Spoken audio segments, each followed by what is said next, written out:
Throughout history, freethinkers have outraged the religious with their wacky ideas about the virtues of free speech, reason, and of course, eating babies. Now, God is dying, and it's time to dispose of his remains. From the pits of hell, Satan sends two puppets of the imperialist West and the Zionist Jews against God, Islam, and tiny kittens to bring you their propaganda and conspire for a new world order. This is Secular Jihadists for a Muslim Enlightenment with Ali Rizvi and Armin Navabi.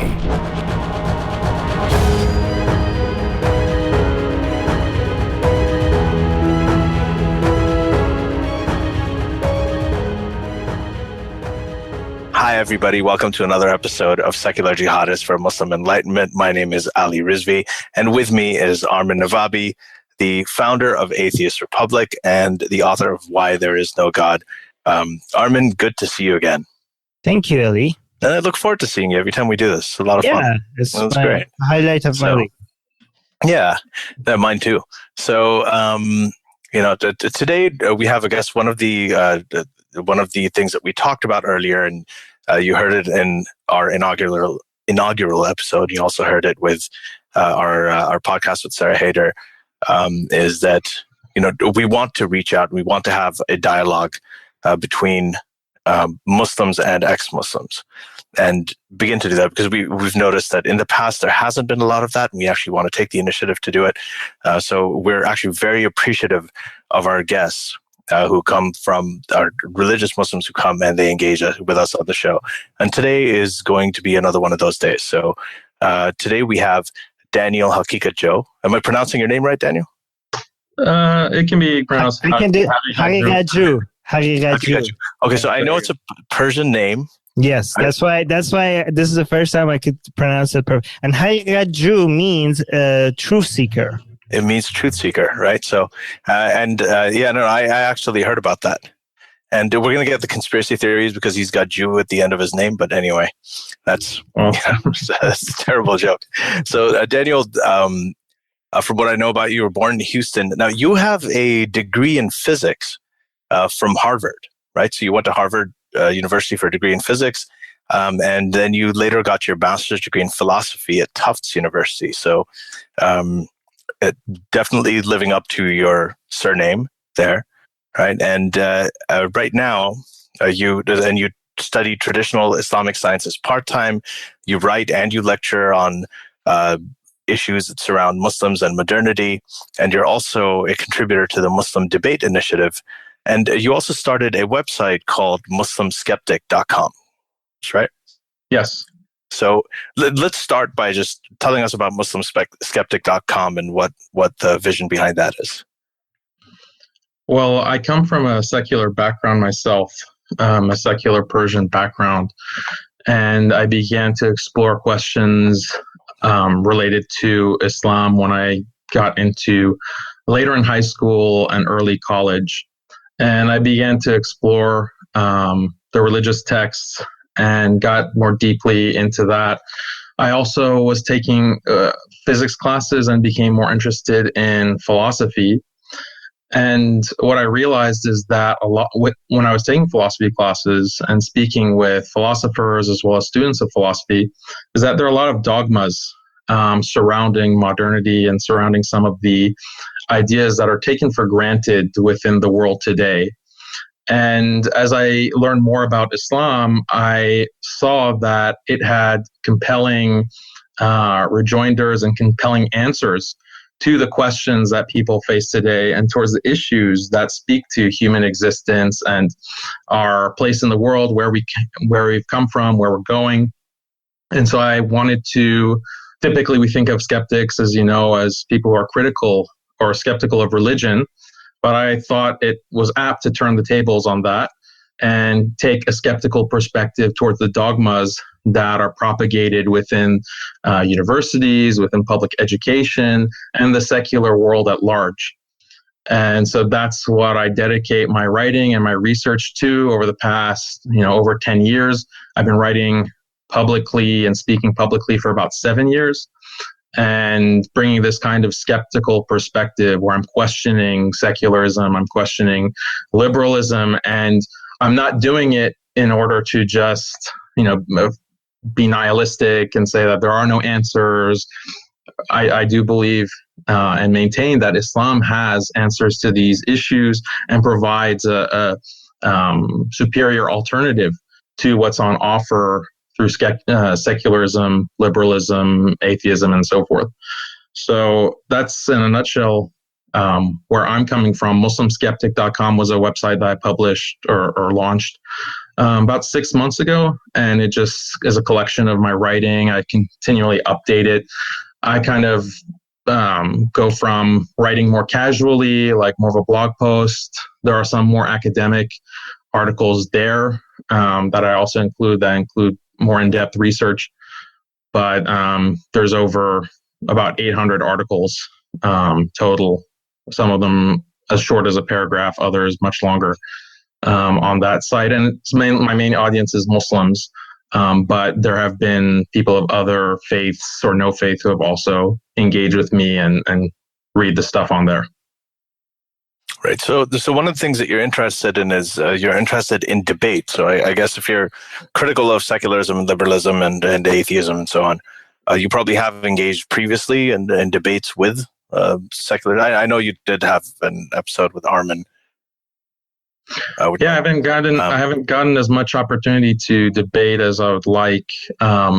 Unfortunately, the culture in the U.S., I feel, has kind of tended away from public debate. Mm-hmm. I think in the UK, you find a lot more public debates between intellectuals.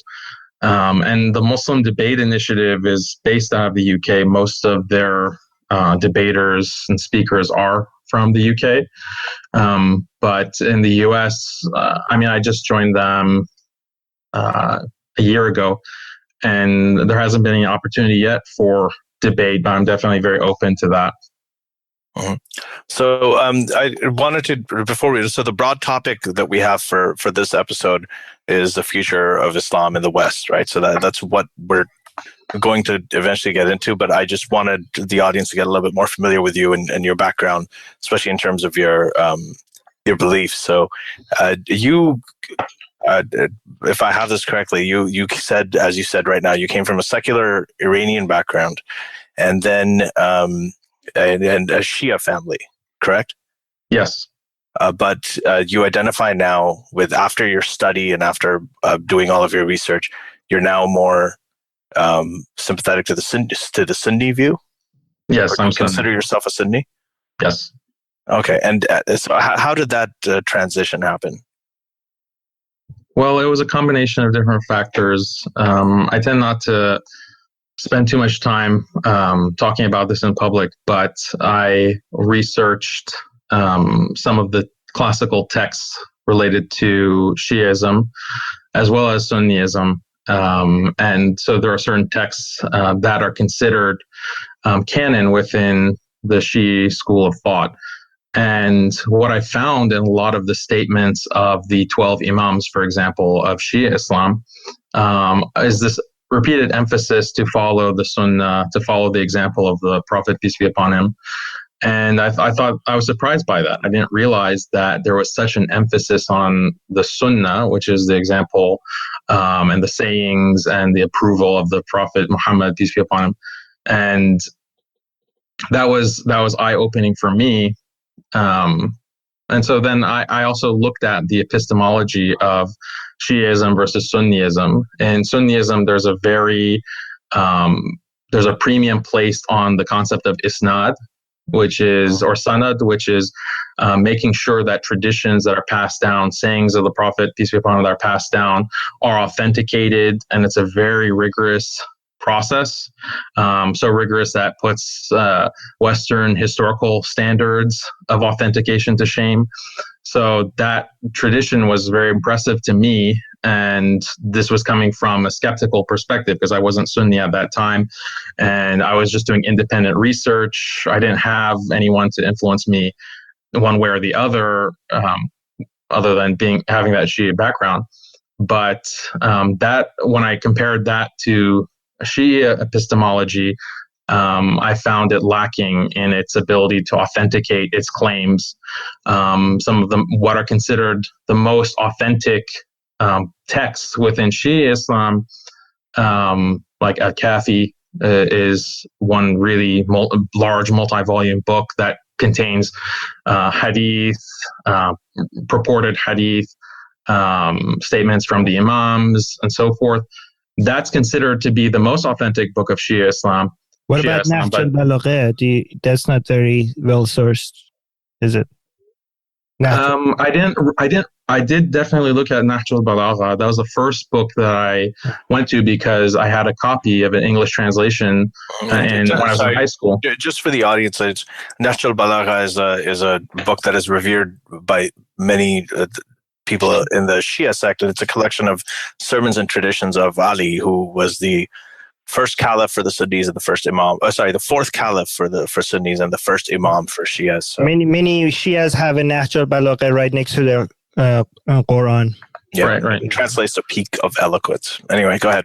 Yeah, so I went through Nahj al-Balagha, read it cover to cover, and that's where I found all these references to the Sunnah, right?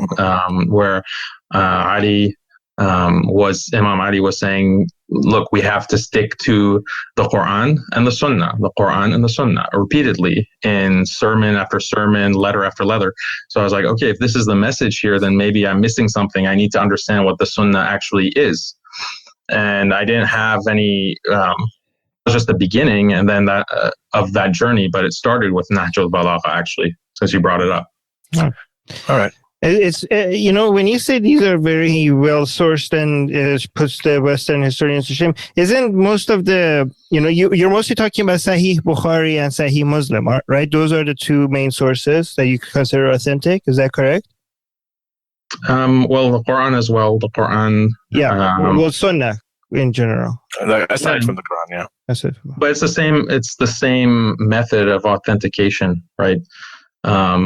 Because there's, and I'm not an expert in hadith, but there's a chain of transmission, and those chains of transmission are investigated and seem to merit being considered authentic or not.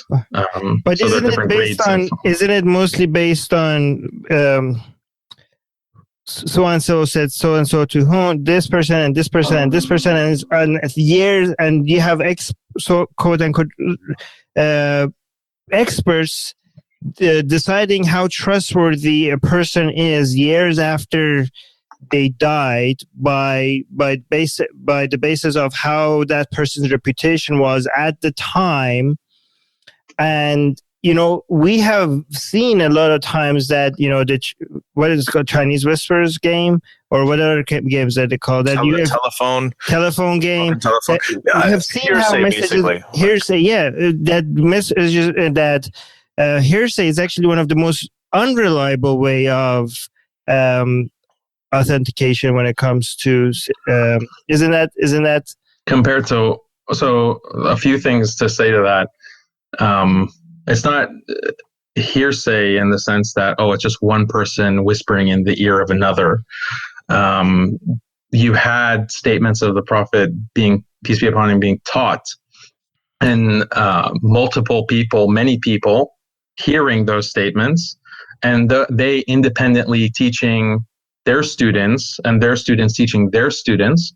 And so there's a chain of transmission that is not just singular. I mean, there are singular reports, but you also have reports that have so many chains of transmission of independent statements that it's impossible for them to all have come together to right. So allude on that. I agree with some of them. You say you have separate chains of transmissions that the message seems very similar. So yeah, that makes sense. But there are many of the hadiths that only have one chain of transmission, right?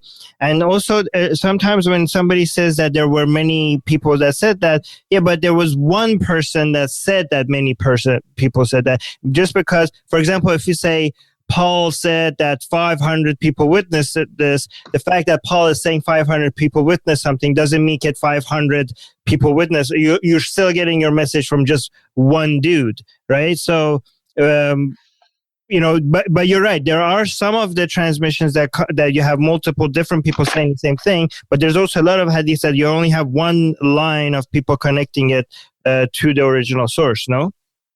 Yes, that's true. You have certain reports that are singular in nature, but the way that those are authenticated is by investigating each narrator and seeing things like, okay, was this an honest person? Did the student narrator, was he living at the same time as his teacher? Were they in the same geographic location? Investigating the life story, the biography of each individual narrator. And it's not just one person doing this kind of investigation. There are multiple scholars of hadith at any given time that are doing this kind of authentication investigation. So there's an entire science of rijal, of putting all these narrators to the test, essentially. And it's not a question of, oh, we're just going to give people the benefit of the doubt, or we're going to be fuzzy about it. No, the people who are doing this kind of investigation are very strict in what they accept and what they don't accept as a chain having a problem with it or not. Right. I mean, even people today judging a person that is alive today, I don't know if I could, if anybody's capable of knowing how trustworthy somebody is. Like, a lot of people surprise you at some point, right? So it's very hard for me to decide to know what these so-called experts had a degree in to be qualified in judging how trustworthy someone was years after they were already dead. Let me put this question to you. What's your point of comparison here to say that this is not a reliable way to transmit information through centuries of time, right? In this era of fake news, right? We have all of this technology. We have all of, in terms of video recording, voice recording. I'm not suggesting we have something better. I'm not, because if we say we don't have anything, there's not, if you're trying to bring something else that is not as good, then that would be whataboutism, wouldn't it? Right? No, because I want to understand what standard you're using to say that this is not a trustworthy method of, and I know that I'm not giving it justice or describing it as accurately as possible, because like I said, I'm not an expert in this subject. But if you're going to criticize it and say that this seems pretty wishy-washy or this seems unreliable, tell me what is reliable. Tell me what is a reliable way to... I don't know if there. I think that's the point. Yeah. The point is that we're talking about skepticism, and applying skepticism to everything. I mean, you talked about applying skepticism to liberalism and atheism and so on. But even to this, to methods of being passed down, I don't think there is any way to say. But we, I mean, obviously, Armin and I are both atheists. We don't really think that about the Quran either. The idea that these things these verses were committed to memory, and then they were transmitted down, and people had them memorized, and that they were compiled together in a different order, and then there were some the verses like the verses of Rajam that got lost in the mix, according to some people. For other people, no, it's a perfect word of God, and so on. So even those things we have some doubts about, and I think that's just something where we're gonna, I guess, disagree on, like a lot of other things. But maybe we shouldn't be, because you're not. You think that maybe somebody else should be defending this. So I don't want to put you too much on the spot for not having. But I wanted to let's move on to because the topic here. I think I still have something to say to this, because you can be skeptical of the hadith transmission. You can be skeptical of what Muslims claim about the compilation of the Quran. But I think it's important to ask you guys, are you just skeptical of all of history? Are you skeptical of like anything that you read about what happened 50 years ago or 100 years ago? Yes, we are. Well, here's for example, an example, right? Plato wrote a lot about Socrates, right? But there is no absolute verifiable evidence that this, because we have 3 other people wrote about him as well, but their account of him was very different, right? Maybe he was real, and maybe the reason why they were different is because he talks to a philosopher different than the way he talks to a farmer. We don't know. The thing is, we don't know, but we could be a little bit skeptical over there. But for example, your skeptical has to be a lot more than that. You have to be skeptical that Plato wrote what he did, or Plato was a person who existed. Okay, so here's an example of one thing we're not skeptical of, right? When Alexander, for example, went to invade Persia, right?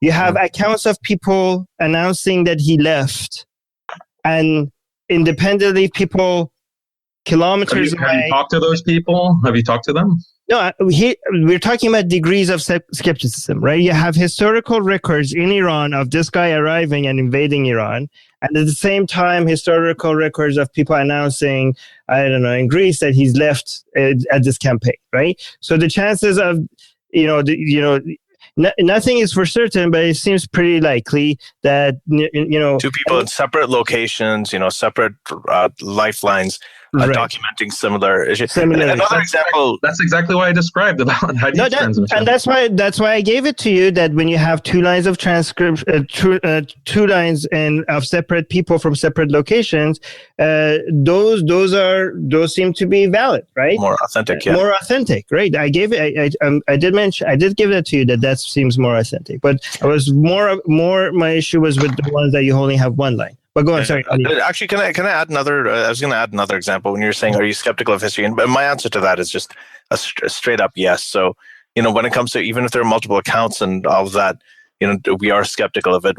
But then there are other things. There's different aspects of history, different degrees of skepticism, right? So it's really about. It's not about whether this is right or this is wrong. And this is what the problem is. With just belief in general, and with us when it comes to historical or religious belief. When you have something like, for example, paleontological history, when you go into paleontology and you have carbon dating systems and you have fossils and you have the fossil record, and then later on, it's, years later, it's also confirmed by molecular genetic evidence.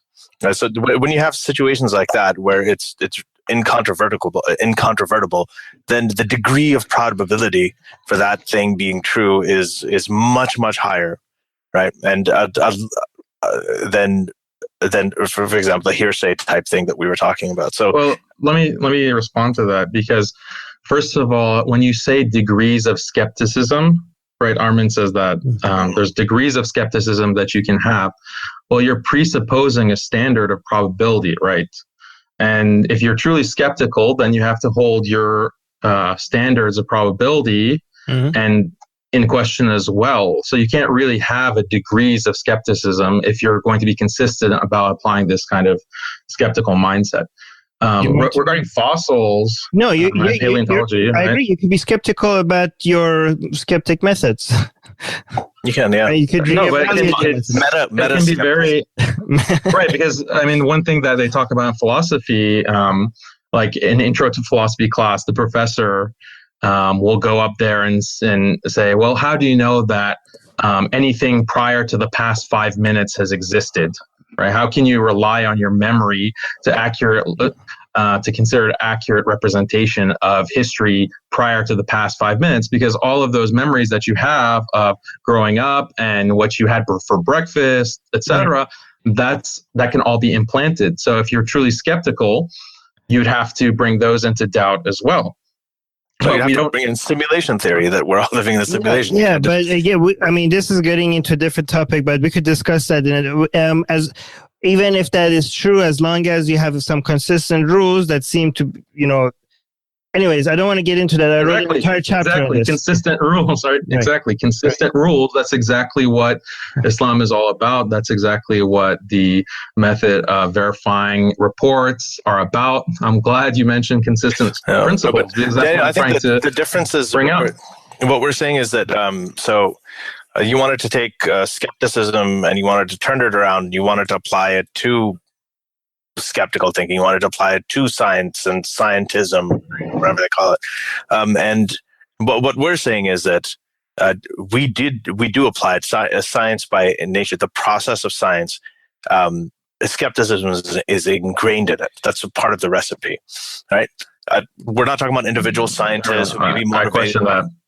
So we can get into that in a bit, but we're not talking about individual scientists who have certain agendas and they have life. Yeah, but let's get to the topic of this discussion.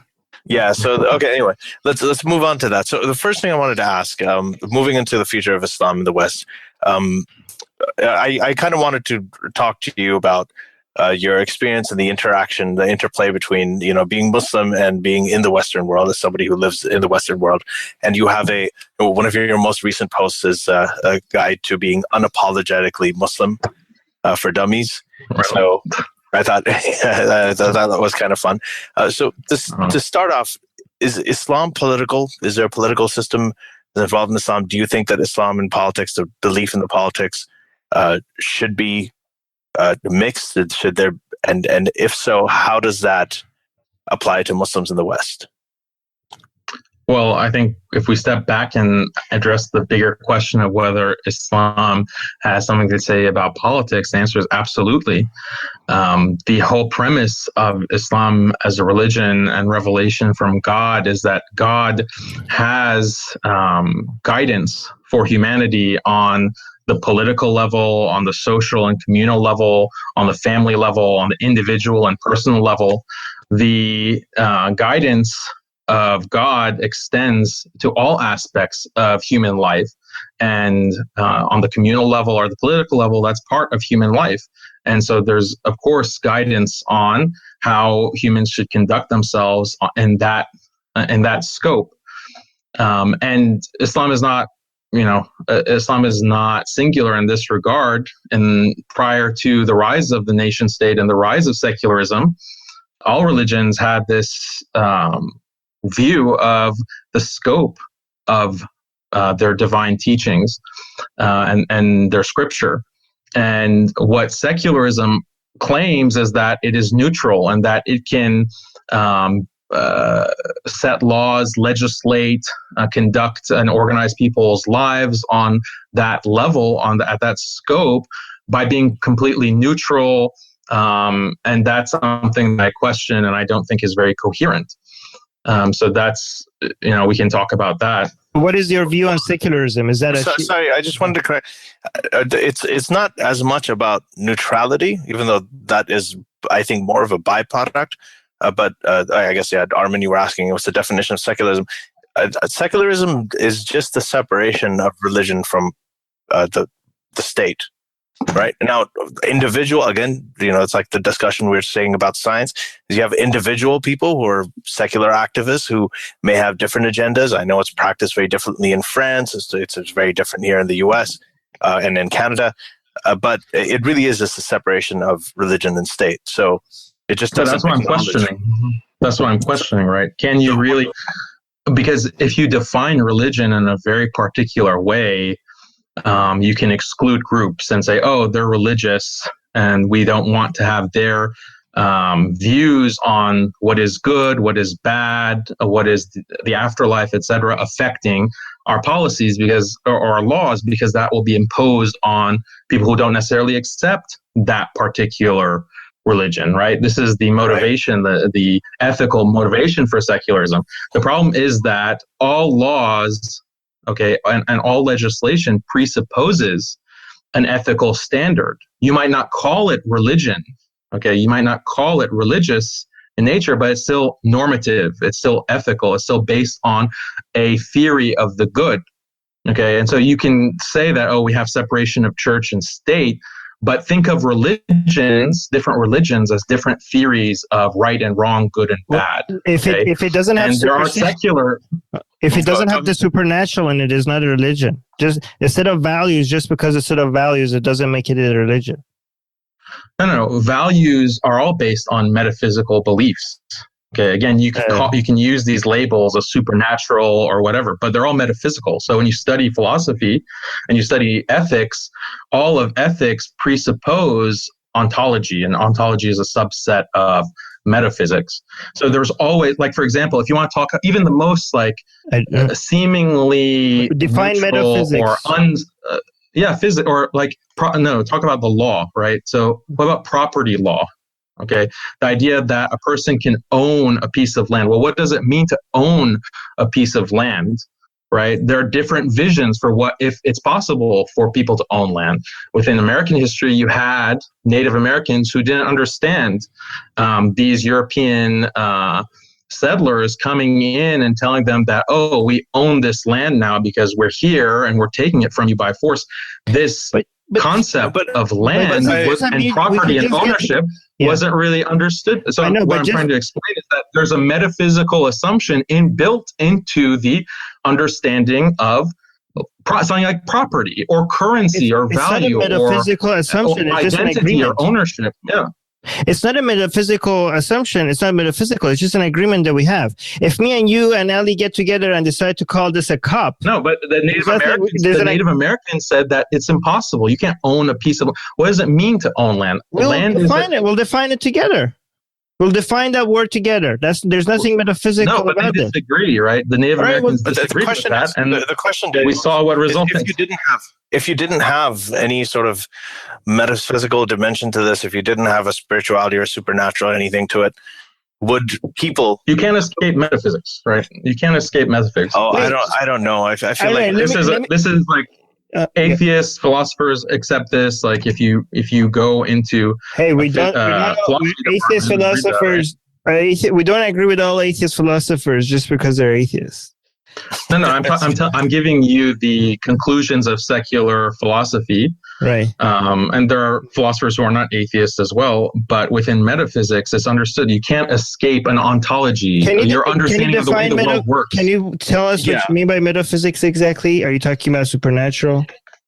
No. There's a non-supernatural aspect of metaphysics. But go ahead. Can you define it? Sorry, go ahead. Yeah, so metaphysics concerns questions like what exists, how does the world work, how does our language map onto properties of the world. These all fall under metaphysics, and so it's a very broad topic. But what is understood in this subject, and I think it's something that is pretty uncontroversial, and you shouldn't really have a problem with it. I misunderstood your definition of metaphysics. Sorry. So yeah, I'm not totally clear. I think it seems like a very broad. It's like metaphysics is. I feel like they use it as an umbrella term to apply to every. I mean, this is my thing. Because I've heard many people bring in metaphysics, and it's just this thing about, it's about metaphysics is about existence. It's about, us being in this world, about everything. And it's a really sort of vague abstract. I think that's what it means. It means like the abstract. Yeah, but it doesn't mean there's nothing close resembling religion about it. We're talking about humans getting together and coming up with standards. Some people disagree with those standards. Some people disagree with the definition. Some people think it's a good idea. Some people think it's a bad idea. It doesn't make it a religion, or by just because something is you're putting. I'm not claiming it's religion. I'm saying that but that the aspect original argument was that if we want to keep religion out of government, then it might creep into all these other stuff that is metaphysical into not being allowed into government. But I'm saying that no, because the main thing about religion that sets it apart from many other sets of values or ideas is that it does include supernatural belief in it, right? And that's the part that we don't want to, unless somebody comes and proves that these sort of supernatural claims does actually exist. Until that day, I don't think we should make any political decisions, and any government should make any decisions by that, and that's why we leave it out of government. Well, I was trying to deconstruct that whole framing that you're giving. Like, yes, I understand like the standard arguments for separation of church and state, but I'm trying to get you to take a step back and look at it in a little bit more abstract or general way. What people find, like you want to use the word supernatural. Okay, I assume that to mean anything that's not physical or scientific. Is that how you define it? Well, anything that is, we don't have, I guess for this purpose, not a part of observable reality. Like it's not part of the natural. And when we say observe, a lot of people reduce it to just seeing. You don't have to see something for it to be observable, right? It's the stuff that's part of the natural world. Everything that is discovered and undiscovered, things that are part of the natural world. Right. So there are many things. So metaphysics, you can be a naturalist, but you still have many metaphysical commitments. The belief that all that exists is the natural world, that is a metaphysical commitment that you have. It's a belief that you have. The belief that there is something like time, and that time flows or time has a direction. That's metaphysical. The idea that people have identities or there's a self, right? There's not a physical thing that you can measure or weigh or touch that is the self, right? You have physical bodies, but the idea of self or the idea of identity or consciousness, the mind, okay? These are all, you can be a naturalist and you still have like many metaphysical beliefs. And I was trying to give you an example from history about property, but you can talk about anything. You talk about currency, value, like money. These seem to be the list of things that you're giving us is it seems to be the way we defined or describe the natural world. There's no we, right? There's no we. There's plenty of disagreement on these topics, on whether a mind exists. For example, animals, right? Do animals feel pain? Right. This is a big philosophical debate, right? These are some. But these are the ways that we are trying to describe nature. Something that should be preserved, right? I know that people are describing this. There's language, but it's full of disagreement. There's full of controversy. I agree with that, but it's about right? So it's about those the natural kinds of world, issues, those metaphysics, right? Whatever. I can concede that. I can say that these are just questions about the natural world, but there's bitter disagreement, and there's also no scientific experiment that's going to give you a right answer. Okay, the answer of should nature be preserved, right? That's a metaphysical question. It's about the natural world. It's about the physical environment. Well, if you ask it like that, I feel like we're kind of. No, but I'm trying to give a point. If I can just finish my point, I can. Sorry. Go ahead. Go on. Yeah, so these are all metaphysical commitments that people have. They widely disagree and differ. We don't call them supernatural. We don't call them religious, but there's not really much that's distinguishing functionally those kinds of metaphysical beliefs from the content of religion, because religion also has answers to these questions. Just because it's associated with a religious tradition, does that mean that those specific beliefs should then be excluded from what affects the law? Yeah. The bigger argument here is that all laws presuppose good and bad, right? All laws presuppose right and wrong. Those aren't physical things. Those aren't things that you can measure. Can I respond to that? And therefore, if the law of the land has these kinds of presuppositions about what is good and bad, then it's being affected by metaphysics. So why should religion be excluded out of hand when it's just a different set of theory? All right. Well, because here's the reason. Because if you ask if should nature be preserved, if you don't define a goal, then there is no right or wrong answer. But so who decides the goal? We do. Again, you're saying we. No, the Native Americans that were wiped out had a very different view on what exactly, and that's why. Okay, here's the thing. Given that most of us want to be happy and a lot of us don't want to suffer, right? I understand that there's some unique people that are not like that. Some people enjoy suffering, but given that most of us do enjoy to be happier and want to avoid suffering, I think one goal that most of the planet agrees with is to increase happiness and reduce suffering. And based on that goal... You're using very metaphysical claims. Happiness and suffering are completely very different. What constitutes happiness, right? Is it just dopamine going into your brain, pleasure? Is that constitute happiness? Because philosophers greatly differed on what happiness is, right? But, all right. Whatever that happiness is, we can define it... whatever definition you come up with, that what happiness is and suffering is going to be easier to figure that out than the goals that are dependent on the existence of an afterlife, on a God, that we have nothing. At least that happiness that you're saying is vague. At least we have some understanding of how that works and what makes us happy and what makes us suffer. Our understanding of that might not be very complete, or there's a lot of holes in this and disagreements about how we define this.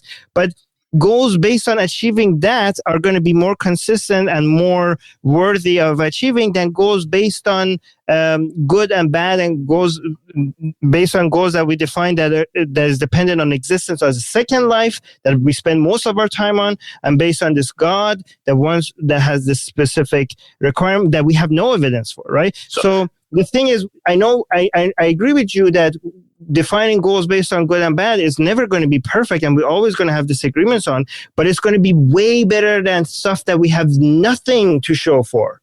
Mm-hmm. Can I jump in just for a second? So this is one of the this is, I guess, there's going to be an unpopular opinion for a lot of people, but I kind of agree with the late Stephen Hawking on this. I am from a background of hard science. I've dabbled in philosophy. I've read about it, but for me, I feel like the most useful parts of philosophy, right, that were important, and a lot of that has to do with asking questions, generating questions about reality, hypothesis generation. Science has incorporated that into it, and the rest of it, for me, I actually find I don't That's find not true. So the whole idea of whether it's true or not, that's going to be a matter of opinion. That's the thing with philosophy. So here's the problem with metaphysics. To me, it feels like a catch-all phrase, right? And whenever you're having an argument, when you're having a debate, like we started with secularism, separation of church and state. It's not catch-all. I gave a definition of it. But the definition is like the definition of metaphysics is kind of everything. It's a self, very broad. it's Yes, abstract. science is also very broad, right? No, so science actually has science is more. It's easily definable. When you have words that don't have definition, here's the thing. Like there's at one point Neil deGrasse Tyson. I think it was him who said it. When he said that. Yeah, you get into, and then, he wasn't the first person to say it, but a lot of people say this, and I think this is a view in the scientific community why when you get into extended philosophical discussions, you don't really get anywhere because you ultimately default to the meaning of words. Well, what does this mean? Okay, well, this is what metaphysics means. Oh, really? Okay, well, what does meaning mean? What is the word meaning? What is the meaning of meaning? And then you go down. We're kind of doing that. We're heading in that direction. No, not really. I can concede. Like I was going to respond to Armin right now. Sure. I can see that. Sure, let's make it the goal of all law to be the pursuit of happiness and to maximize people's happiness. Okay, and to reduce harm and suffering. We can agree on that. Like I can concede on that, and we'll just have very different perspectives on what happiness actually entails. Right. And that's a good discussion to have. Yeah, that is a good discussion to have, because why should one definition of happiness be instituted at the state level and imposed on everyone?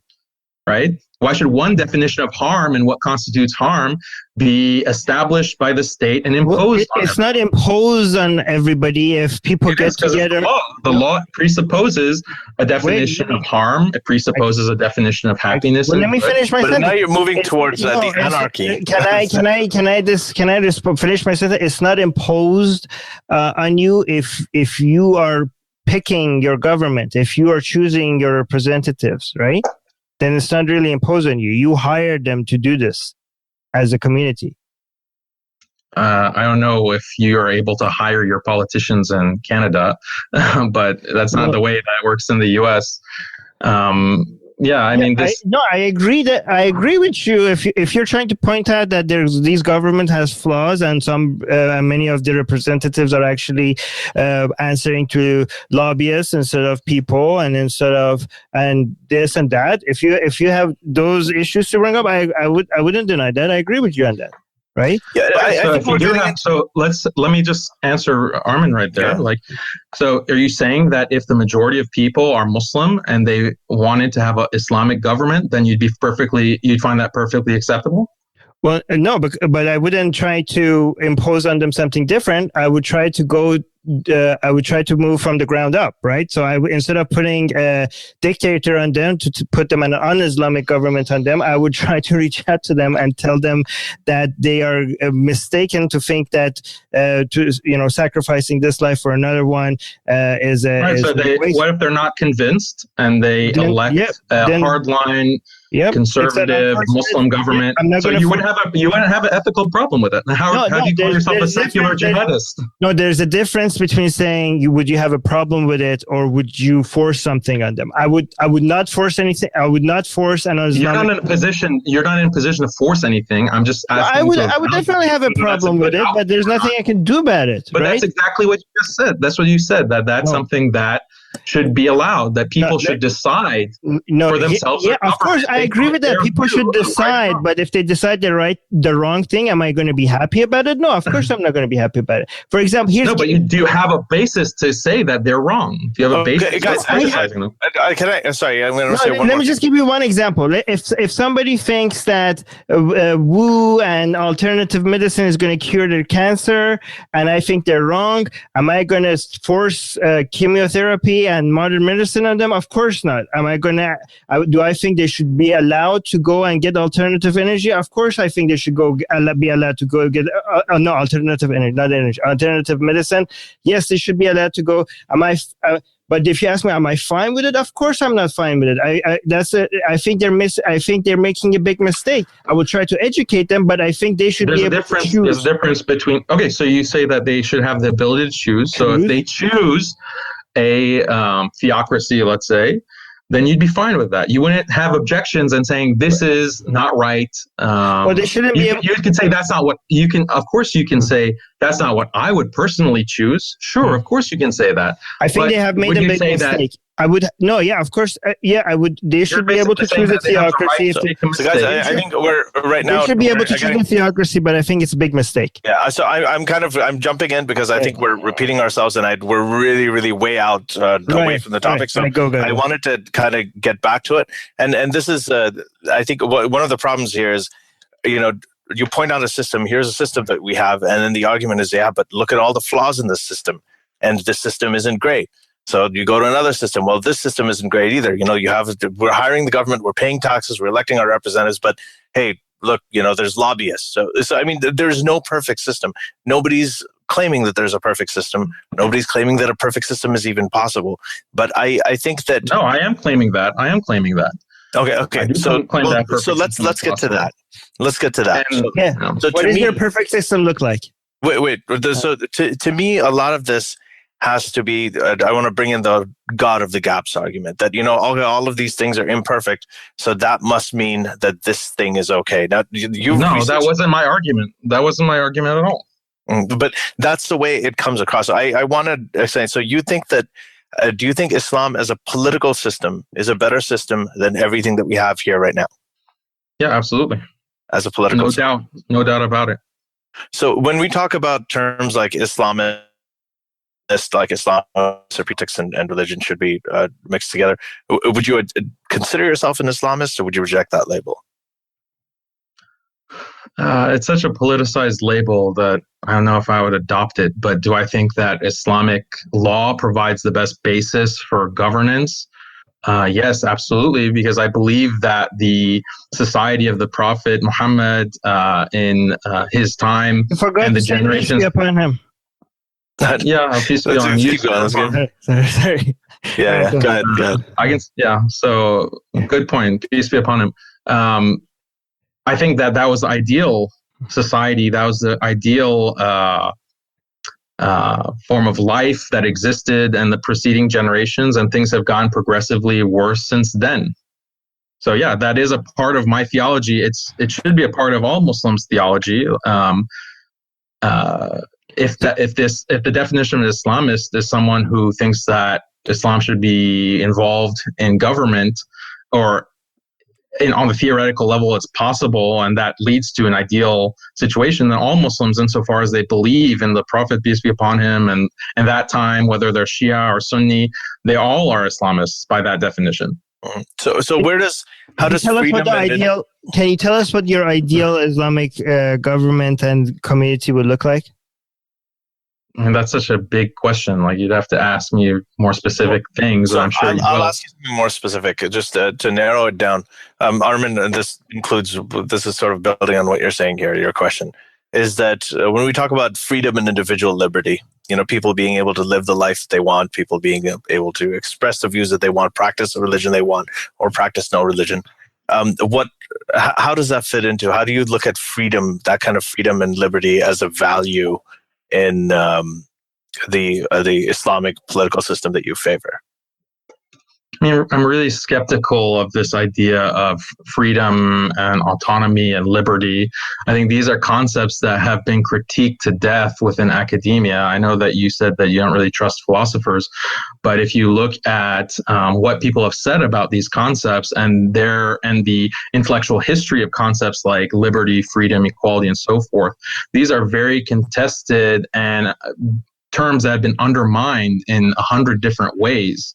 And so those are not values that I think we should aspire to at all. And I think that you should define to me what freedom is, what liberty is, and then I can tell you, and I can answer your question. That's what I mean. Now we're getting again to the meaning of words, right? So it matters. It matters what the meaning is of words. Well, I want to. Okay, so let me. How can we communicate without knowing what we mean with no? But here's what I'm saying. So what I want to know is, I actually want you, Daniel, to tell me what you think, just of your own. I just told you what I think. I just told you what I think about liberty, freedom, etc. What you told me is that freedom and these concepts are very contested, and academia and philosophers have debated them. Of course, yeah, they've been critiqued. There are people who've critiqued them. So my view is that liberty is a vacuous term. It has no meaning. Same with freedom, same with equality. These are vacuous terms that don't have any content. They're just empty vessels that people put in their metaphysical commitments in order to smuggle those metaphysical commitments into the public debate. So let me try and offer a definition. Let me try and offer a definition of freedom. Okay, so freedom is basically the idea that in a society we all agree that people are able to live the way that they want to, and they're able to express themselves the way that they want to, as long as they are not inflicting physical suffering and physical harm on anybody else. Okay. So do you recognize that there's no society ever that has existed like that, and it's actually inconceivable and theoretical impossibility to have a society I agree that theoretically impossible. Theoretically impossible. Right, but it is because it's meaningless. All laws restrict how people live. I think you're going to you're saying either that this is the meaning or it's completely meaningless. I think that I'll ask you questions about that definition. Is that okay? Right. Yeah, sure. Let me just say one more thing. I think there are degrees. I don't think, again, that you're ever going to have a perfect system. This is why I'm a skeptic. And I'm a skeptic not only about the religion, but I am skeptical about a lot of things you're skeptical about liberalism, about skepticism itself, about science and some of the agendas that creep into it. I definitely am. Okay. But I don't think there's any kind of perfect system. But I think that when it comes to aspiring towards a system, when it comes down to sitting down and deciding as a society what kind of society you want to be, right? And then you write this down as an aspiration. The kind of society we want to be is where everybody is able to live the way that they want, right? In a way that doesn't inflict harm, physical harm on other people, okay? Or loss of property or anything like that. So what happens is that you'll have situations where there are going to be problems, but then everybody agrees to pay taxes. And of course, that bothers me because, you're taking my money away. But there is a cost to that. And there is a cost of freedom. And you have that. And all of these little things there are ways to achieve it, to make it not a perfect system, but to make it a system that works most of the time. And there are checks and balances, and there is room for improvement where that system can improve. That to me is a very specific definition of what freedom and individual liberty are. Now, here's last thing. Here's a problem I have with arguments like this, and this is why I'm very critical of philosophy the way that it's done today. Right? Is that whenever you say this, you bring up this definition, right? the response usually is, well, we don't really know the definition. We could never create that society. First, you got to define freedom. What is suffering really? What is this? What does meaning mean? The same kind of thing. Anyway, so I never said that. That's your caricature. No, I agree. You didn't say that. That's what I was saying about my experience with discussions about philosophy. So, I'm giving you. I don't know how that's relevant to this conversation. But let him answer. I think it's completely relevant. But so go ahead. You had some questions to ask me about the definition. Yeah, well, you're bringing up your bad experiences with philosophers. Like, should I bring up bad experiences that I've had with atheists as a talking point in our conversation? No, not philosophers. Not philosophers. Just with philosophy, the way that it is done today. But let's go to government. Let's go to the top. Focus on the topic of the discussion, because we want to talk about the ideal government and what do you think it looks like, and why you think that's a good government to have. And then move on to talking about the direction we're heading and the direction you would like us to be heading. But first, can you describe your idea? Yeah, go on. Sorry, can I say? Yeah, I'm sorry. I don't want to. We keep going in a different direction. We're talking about philosophy. I just want to make sure that we're true to the topic of this. Well, that's what I don't want. I don't want to talk about philosophy. I want to stick to this idea of freedom and how it fits into. So you're talking about an Islamic government. You don't think that the way freedom is an individual liberty is in a democratic or secular or pluralistic society. You don't think that that's perfect and that's ideal and it's impossible to have. So how does it fit into your vision of an Islamic government? What does freedom, or that ideal, or do you reject freedom altogether? Before you specifically answer that question, go into say what your ideal Islamic. We're putting a lot of pressure on Daniel. Yeah, but we need to let him answer. All right, go. Yeah. Right.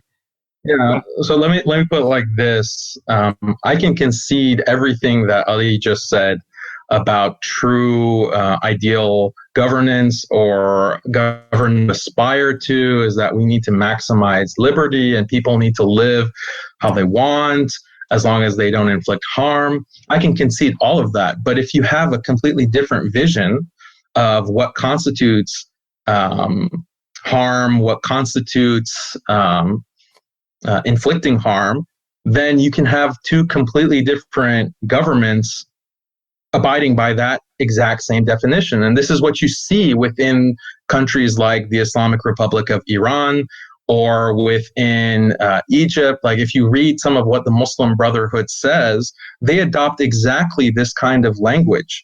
They adopt, or even with the Iranian Revolution, Khomeini was all about azadi, all about freedom and liberty. And he said that, look, if we want people to live their best lives, then we need to implement these Islamic principles. We need to have Islamic law, because that is what's going to maximize people's happiness. It's going to maximize people's liberty.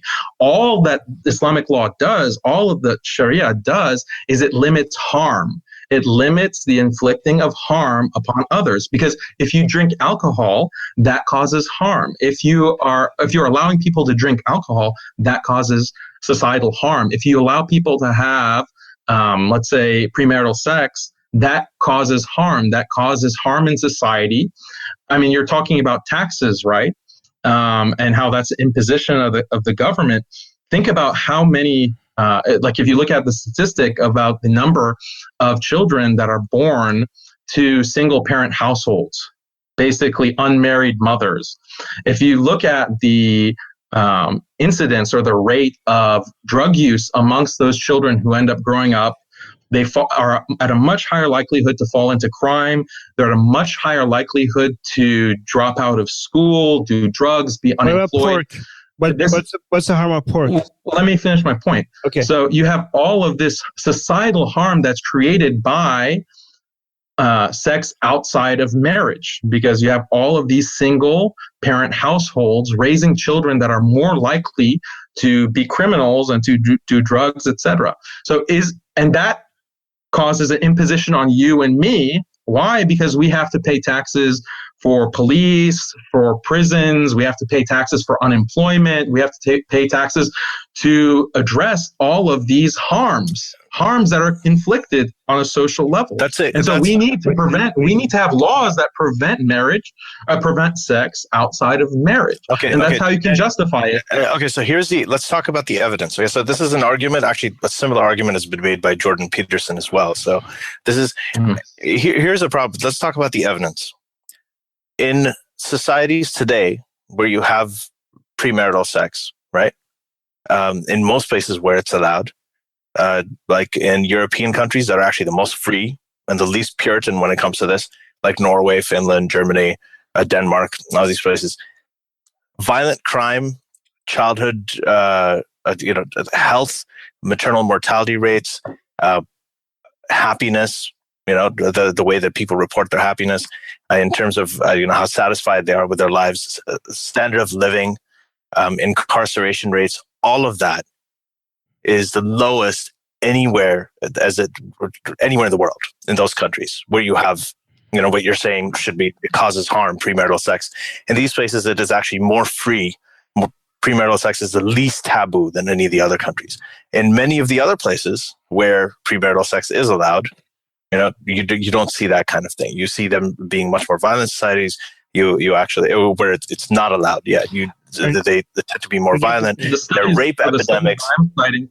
The studies that I'm citing, when I gave you those statistics in just broad brush, are coming from secularists. They're coming from liberals who are trying to justify the importance of abortion, actually. Mm-hmm. They're saying that if more people have access to abortion, then we can reduce all of these negative outcomes because you have less households that are single parent. And so you have less people who are falling. In all of these countries that I listed. Yeah, they have very high abortion rates. They've got high abortion rates, right? They have reproductive choice for the women. They're able to do it. They have good population control. They have great economies. They have very low crime rates. They've got everything. They also have really good Nazism, the rise of neo-Nazis, but that's a separate point. That's a little. I think that you're there. Okay, so I know that there's. I'm not reaching. I think that's an important aspect of liberalism and humanism. Because they have the rise of neo-Nazism because they had premarital sex. No. So but that's not the cause. So that's a harmful thing. Yeah, we're talking specifically about the outcomes that you talked about if you allow premarital sex. And the thing is that what you're saying, there may have been many people who've made that claim. And I know Jordan Peterson actually said this he made a similar claim about, we wouldn't have sexual harassment if sex was still enshrined in marriage. But my argument doesn't ride on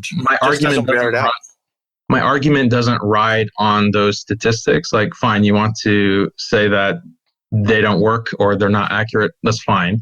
My argument doesn't ride on the accuracy of that particular statistic, even though I claim that they are accurate. Think about the harm caused by a child growing up without knowing who his father is, or not knowing for sure who his father is. This is a major harm. Go ahead. Yeah, there's no practical way that you can know for sure who your parents are, or just growing up without a father, without a biological father. This can be considered. I'm not saying that you would agree that this is harmful, but a society could accept that this is, or could believe and maintain that this is a great harm for children to grow up without their both biological parents. Okay, so a society can maintain. So we need to implement laws. Okay, this is what I'm telling you. They agree with you that we need to reduce harm. Okay, they just have a different understanding of what harm is. I want to jump in. So based on your argument that we have different, so we can't accept this value of what harm is and what good is. So then why should people? No, I accept that there's harm. I accept that there's good. I accept that there's harm. I'm just saying that these are contested terms. Yes. So you can't just say that. I want a government that given that minimize harm, and that's all right. So why should we? Why should a government be Islamic or follow Sharia law, or people want to have an Islamic government? given that I could basically give you the same argument. Like, who are you to decide that these Islamic values are good? We disagree with you. These are contested. Nobody agrees that whether these values should be accepted. So what is your argument? No, I don't. So, yeah, right. So I don't, let me answer your question. I don't have a problem with imposing a system on people. Okay. I don't have a problem with that. It's secularist. Islam specific. So you don't have a problem? I don't have a problem with it. And I think that, yes, Islamic law should be imposed. Okay. And everyone should aspire to that. All nations should aspire to that. And I mean, we can talk about that separately. And it should be imposed on non-Muslims as well. Yes. Yeah. And why do you think that's a good idea? Because I maintain that Islam is the truth. I maintain that Islam is the ideal theory of good. So based on that argument, if we think secularism is a good, then based on your argument, we should be allowed to impose secular values on people. I don't know how you do that. Actually, that's a contradiction. But that has happened. Actually, that has happened. Secularism has been imposed on people throughout the world. It's the most dominant political ideology that has ravished the world for about 300 years now by white Europeans who have. So what's the problem that they're imposing? Just you're saying they have a different value system and they're imposing it on others. Do you think there's anything wrong with that? You advocate for the same thing, but for your values. Well, look at the distinction that I'm going to make here. Listen carefully. Yes, it is bad. It is wrong because what they're imposing is false. Okay, but I don't have a problem with the concept, the idea of imposition of values that is happening in every nation on earth. Right. Every nation imposes laws on its people. And right? So I don't have a problem with. Is there a chance that you're wrong? There's a chance that you're wrong about what's the fact that Islam is true? Is there a chance? No. There's no chance. No. Is there a chance that you're wrong? Is there a chance? Yes, yes, definitely. That there is a God and that you're going to. Yes, there's a chance. Definitely, I think there's a chance. Yeah, there's a chance for everything. Yeah. But you don't think there's a chance. But you don't think there's a chance that you're wrong. I think that's just an empty question. What? Really? You can say that about anything. Do you think that there's a chance that you're wrong? And the answer is yes, always. Shouldn't the answer be yes always? No, you cannot be skeptical. I mean, this goes back to our entire conversation about skepticism. You can't be skeptical about everything at the same time. You can be. You could just change the degree of your skepticism. You could be very sure about something. You could be very unsure about something. You could just change your degrees. But you are. But then you're presupposing a degree, like as I mentioned before, you're presupposing that probability of skepticism, that degree of skepticism. You can't be skeptical of everything at the same time. Like, because even the words that you're using right now, like you can be skeptical. Oh, am I brain in the past? I don't want to switch to. Yeah, Armin. Every time we get deep into an issue, you change. All right, no. If you think that's a good direction, go ahead. Keep continue then. If you think I don't want to change the subject. If you think we're going somewhere, go on. Sorry, Dan. Because you asked me a question about whether there's a chance that I'm wrong. And I'm saying that question is empty in itself because everyone, it's impossible to be skeptical about everything at the same time. And people can say that they're skeptical about everything, but their very language betrays them. So this is called the transcendental argument that many philosophers, Western and non-Western, have made, that when you use language to express your skepticism, you're presupposing that your language has meaning, right? You're not presupposing that you're just assigning meaning to it. That's what you're doing. You're assigning the meaning. You're not supposing it. No, presupposing it. You're presupposing that words have meaning. No, but words we give words meaning. They didn't come with meanings. We decided that. We just agreed to that. You keep using the word we, like I didn't decide what the English language. No, we as a people, whoever uses the word, okay. Even the word we. Whenever I say we, is basically all the people that are using it, but basically they agreed that, okay, fine, I'm going to use the word cup. We all got together. You could disagree. You could refuse that. You're welcome. You're like, I don't like to call cups cups. I want to call them something else. else, and you're free to do that. We just wouldn't understand what you're talking about, but you're free to disagree and use different words. I just want to say, this sounds an awful lot like the meaning of meaning thing that I was talking about earlier on. But that's why I wanted to move to something else. But because so I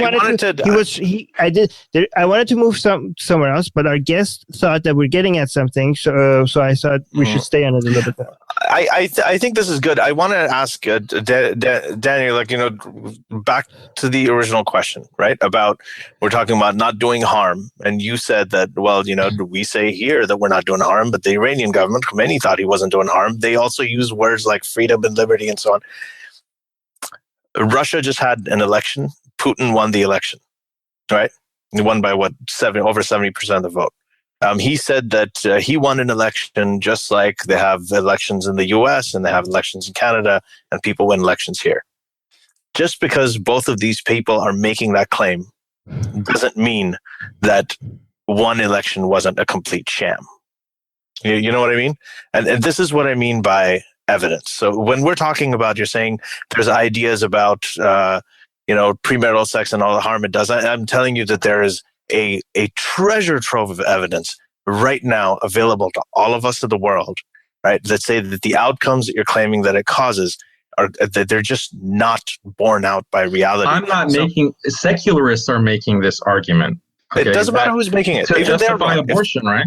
No, even if they're making the book Freakonomics. Okay, I've read it. The podcast. So then you're familiar with the argument, because this is what they say. They say that when Roe v. Wade was passed, okay, and abortion was legalized in the 70s, about 15 to 18 years later, there was a precipitous drop in the crime rate and all of these other problems within American society. And they say that this correlation can be seen as causation.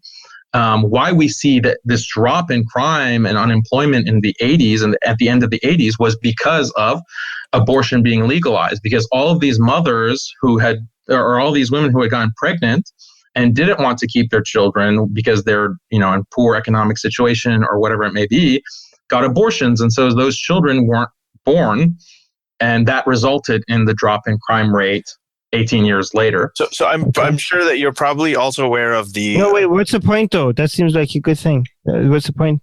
Yeah, I know. He's just, Freakonomics is saying that this is an argument for the legalization of abortion. And why, you agree with that?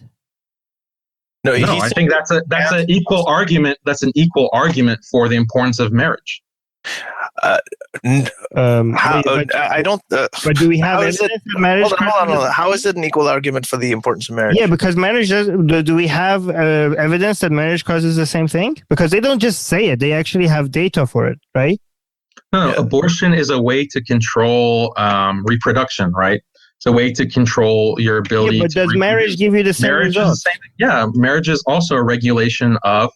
Do you have data for it that shows that not having sex before marriage and waiting until marriage gives you the same results? Or is that just because it's in the same category as controlling reproduction? Just because it's in the same category, that means it gives the same results? It doesn't necessarily give the same results just because it's just, you're labeling them both as controlling production. But there'd be a decrease in the birth rate. There's a decrease in birth rate if you impose a requirement that you have to be married to have children. Yeah. No, but this is also, hold on. This is also wrong. So here's sorry to say so blatantly, but there are many places where marriage is the norm. I know in Pakistan, marriage is the norm. The growth rate over there of population is over 3%.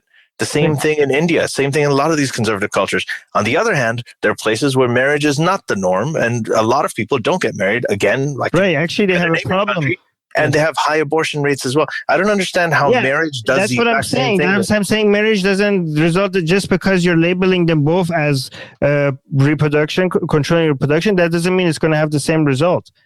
Yeah, and there's another critique of the Freakonomics. The whole idea is that there were a lot of other things happening relating to women's reproductive choice. It wasn't just Roe v. Wade that happened in the 70s. There was also the whole hippie revolution. There was sexual freedom. There was the advent of the birth control pill, right? That became available to everybody. There was the second wave feminist revolution. There were so many other things that happened that allowed women to have reproductive choice, allowed them to have control over how many unmarried kids they have. Too. And for unmarried and married, both. Yeah. And how is that stuff not correlated? I think it's a reasonable argument, that is implied by the argument that the authors of Freakonomics make in their book, that if you have children that are born in single parent households, that is not a stable situation for children.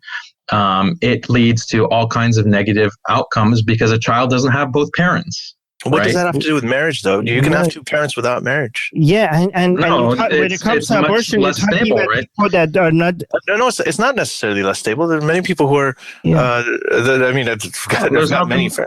There are many people.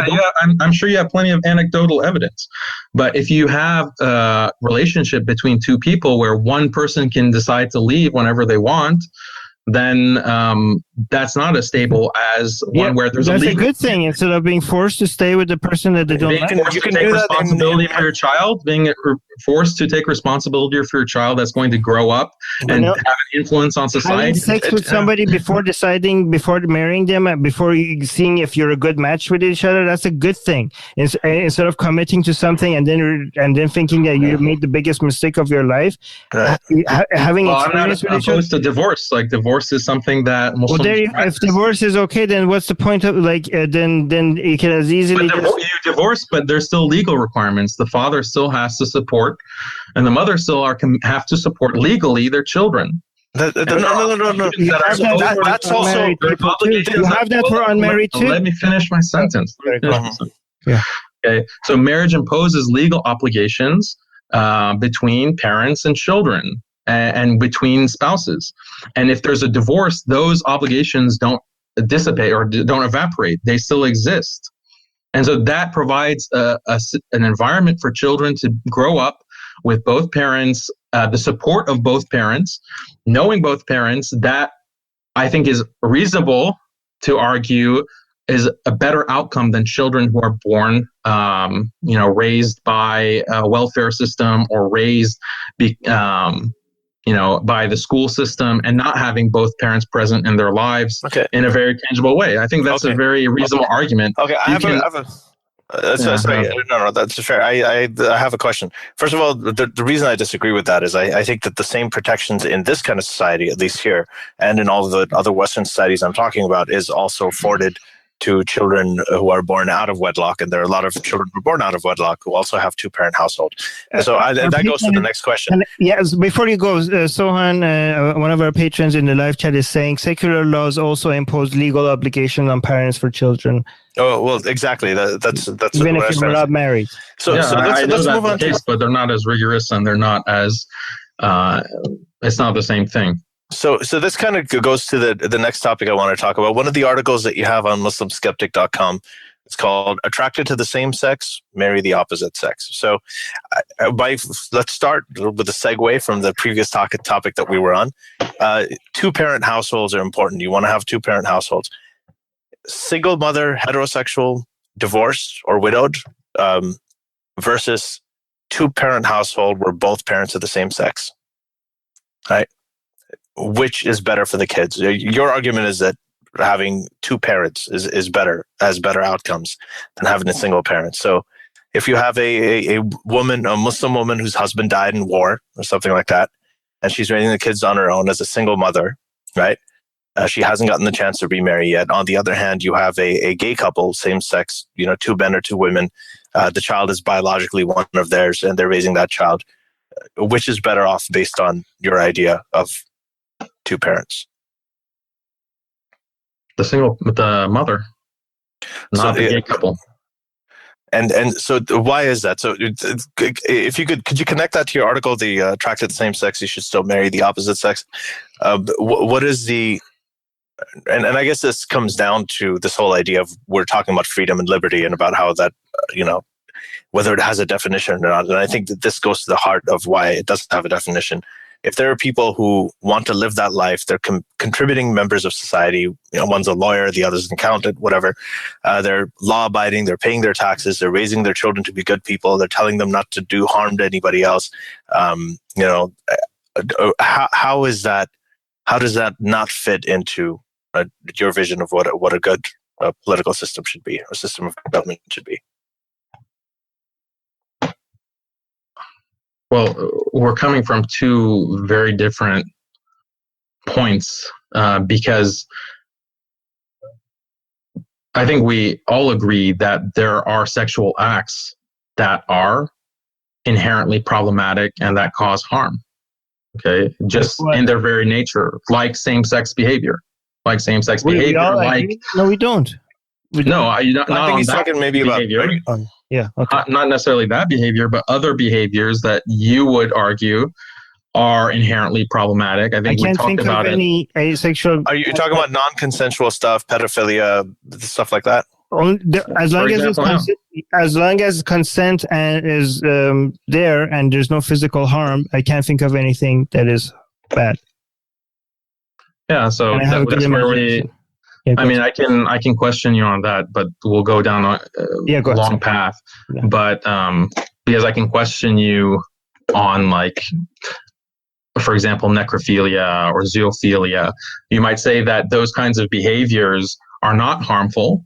Okay, but a lot of people disagree. A lot of people disagree and say that no, inherently having sex with dead people or having sex with animals or having sex with your blood relatives is inherently harmful even when there is consent. Okay. And this is very relevant to our conversation about harm and happiness. Yeah, it is very relevant because No, I wasn't saying it's not relevant. I was saying I don't see as like two sisters having sex with each other. I don't see why they shouldn't, because you don't see that, but a lot of people have a very different perspective. Consenting adults, like I think that when there is supposing a father-daughter thing where you raise the daughter and there's a power dynamic, clearly that's a whole different thing. But if there's consenting adults who are, if you can make sure there's no children between blood relatives, because then the children could be, for example, homosexual incest, I don't see any harm with that because it's impossible for them to have a children. But get back to, so what is the harm that you see in what is the sexual act between two men or two women, especially? Let's take two women.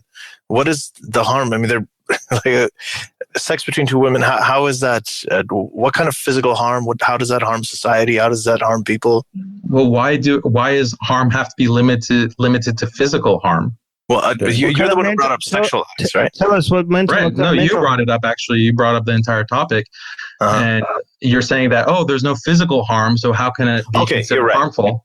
Yeah, right? yeah. So there's much more than just physical harm. See, this is the entire conversation. Is like what is considered harmful, what is considered. All right, you tell us your definition. What kind of harm what kind of damage you're causing? Like with a lesbian couple. Let's just take that as an example. Right. So if you maintain that God has created the world, God has created human beings, and God has specified certain ways to behave and not behave, certain sexual acts are permitted, other sexual acts are not permitted, and this is what God has commanded, then some of those commands, we might be able to understand the wisdom behind why God has prohibited certain behaviors like sex outside of marriage. And other things, there might be spiritual harms, or there are spiritual harms.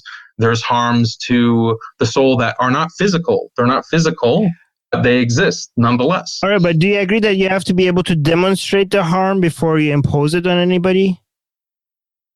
It's demonstrated by revelation. Daniel, what do you, if I ask you about right and wrong, I'm saying that, okay, so what do you think, what is the harm between a lesbian couple contributing members of society, doing all that, paying their taxes, raising a moral, conscientious child? Okay, so I ask you what you think, but when you respond, you say, well, God said this, So there's this thing about, what you believe God thinks is sinful and not sinful, and what's right and wrong. Well, not necessarily right and wrong, but what's sinful and what's not sinful, according to God. But what do you personally, forget about God, forget that you're a Muslim for a second, Forget about what your beliefs are. All three of us, we're going to forget we're atheists for a second. Just as human beings, in your mind, just think, is there any two consenting, same-sex, sound mind, everything, women? What is there? Is there something in you, without referencing God or religion, that feels wrong to you, that you think is harmful? Yeah, it's very wrong. There's men and there's women, there's male and female. Yeah, there's male and female, and they're complementary. And there's a telos, there's a purpose to life, there's a purpose to relationships between people. And so same-sex behavior subverts that and is a perversion of that. And that is wrong. Yeah. So without I heard you say, how does it do it though? How does it pervert? Inherently in itself, like that's something that you don't accept, right? Because you even think that necrophilia and incest and all of these other behaviors, like maybe you have an issue with a 30-year-old marrying a 6-year-old or a 9-year-old, like maybe that's like your limit of what is acceptable as inherently problematic consent, or not, right? Informed consent is I think that's no, like you're just like smuggling in these metaphysical just a question values. No, but you you tell us where you get your lines from, because that's what Ali is asking you. But you're saying you're bringing it back to us. But can you tell us where do you see the harm? Like without God, I just told you. No, I just told you the harm. No, you just said male, female, men and women, in order to society, in order to human life, and same-sex behavior subverts that. But how? That's the harm. How does it like what? Because you're saying because it's part of nature or part of order? Is that and you against nature? Is that what your argument is? Or let me add something to that. To what Armin's saying is that you have the male female thing. When you have relationships, right? You're kind of just talking about the sexual act. Right? But a lot of relationships, as many married people know, right, it's not about sex all the time.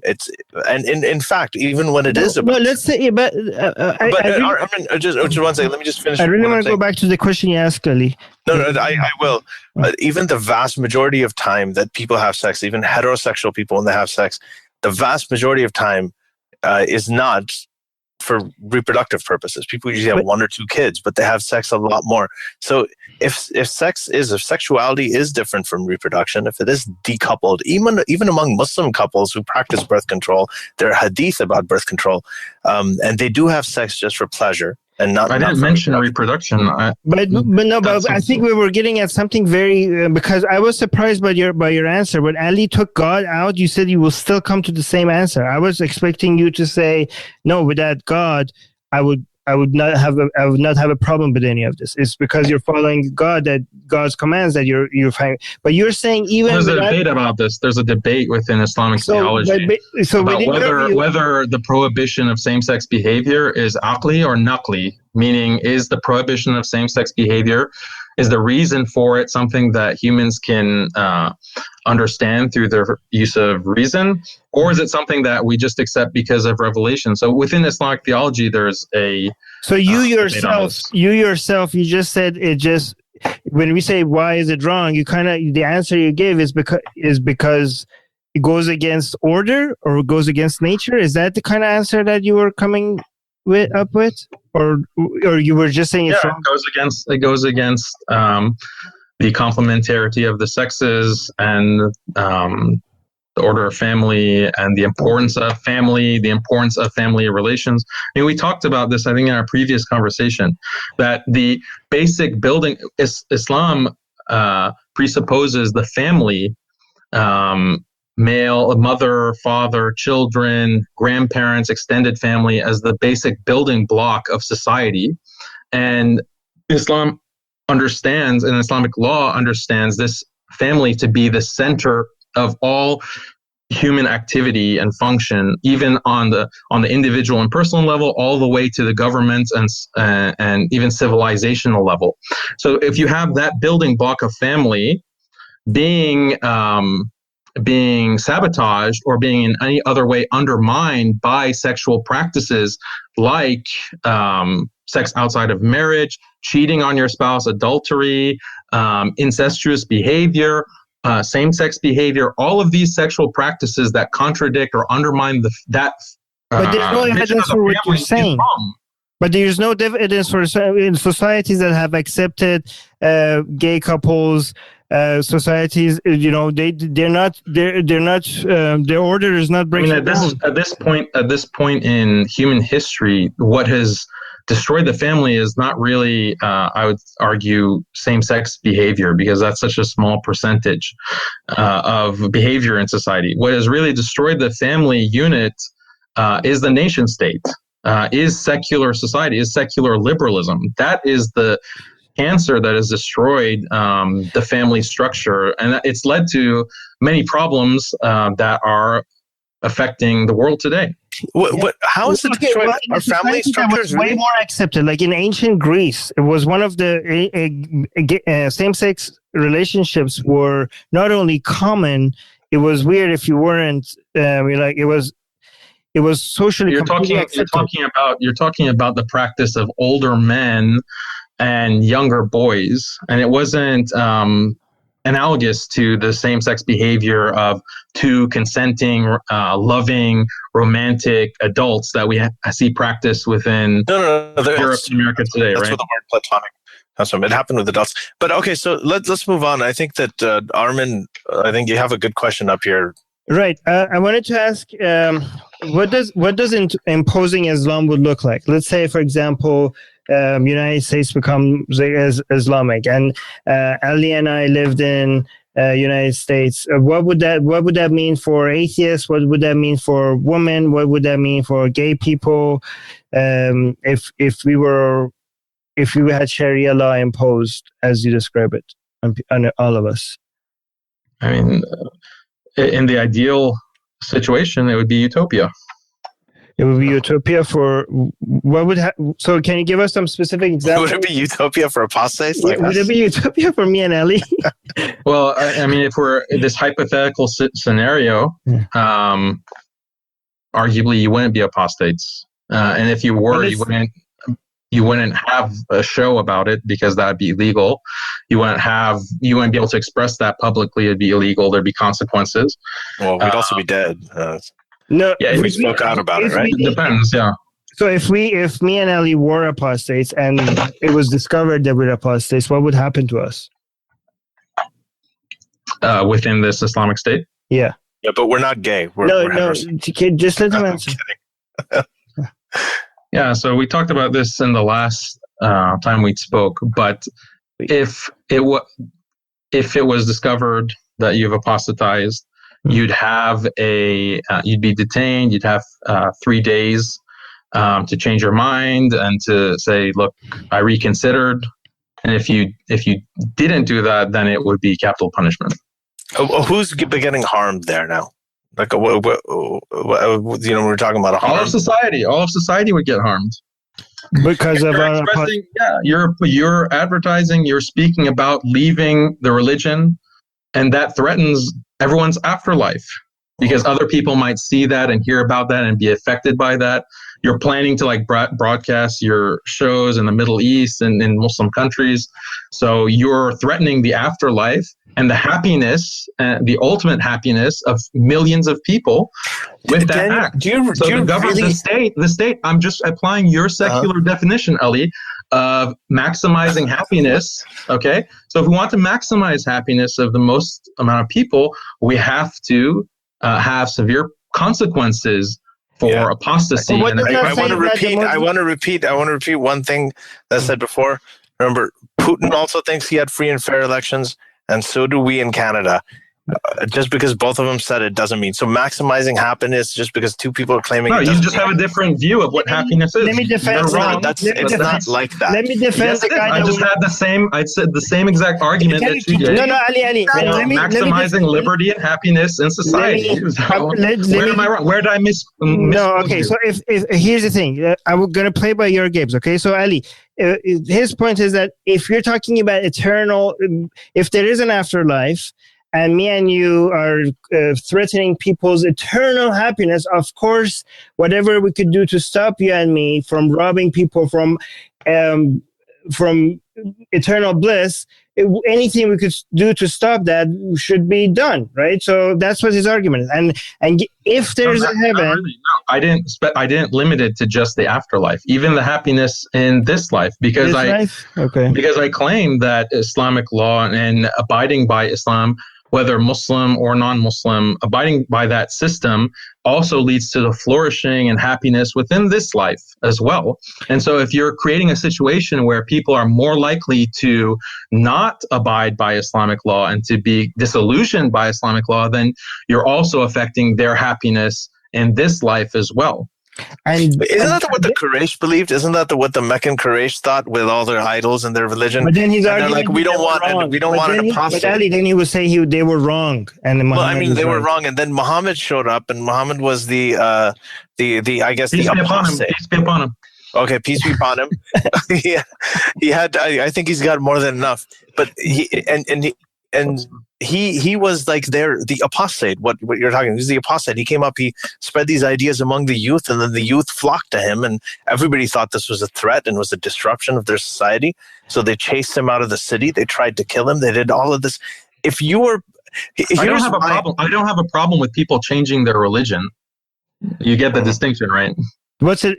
Can you clarify? As long as they don't talk about it, I don't have atheists. No, I don't have a problem with Christians becoming Muslims or even Christians becoming Jews or Christians becoming atheists. But not Muslims. Apostasy. But not. No, that's apostasy. That's irtidat. Okay, so as long as it's not from Muslim to other religions, every other switch is okay. I mean, we're talking about Islamic law, yeah. Forget again. Sorry, Armin.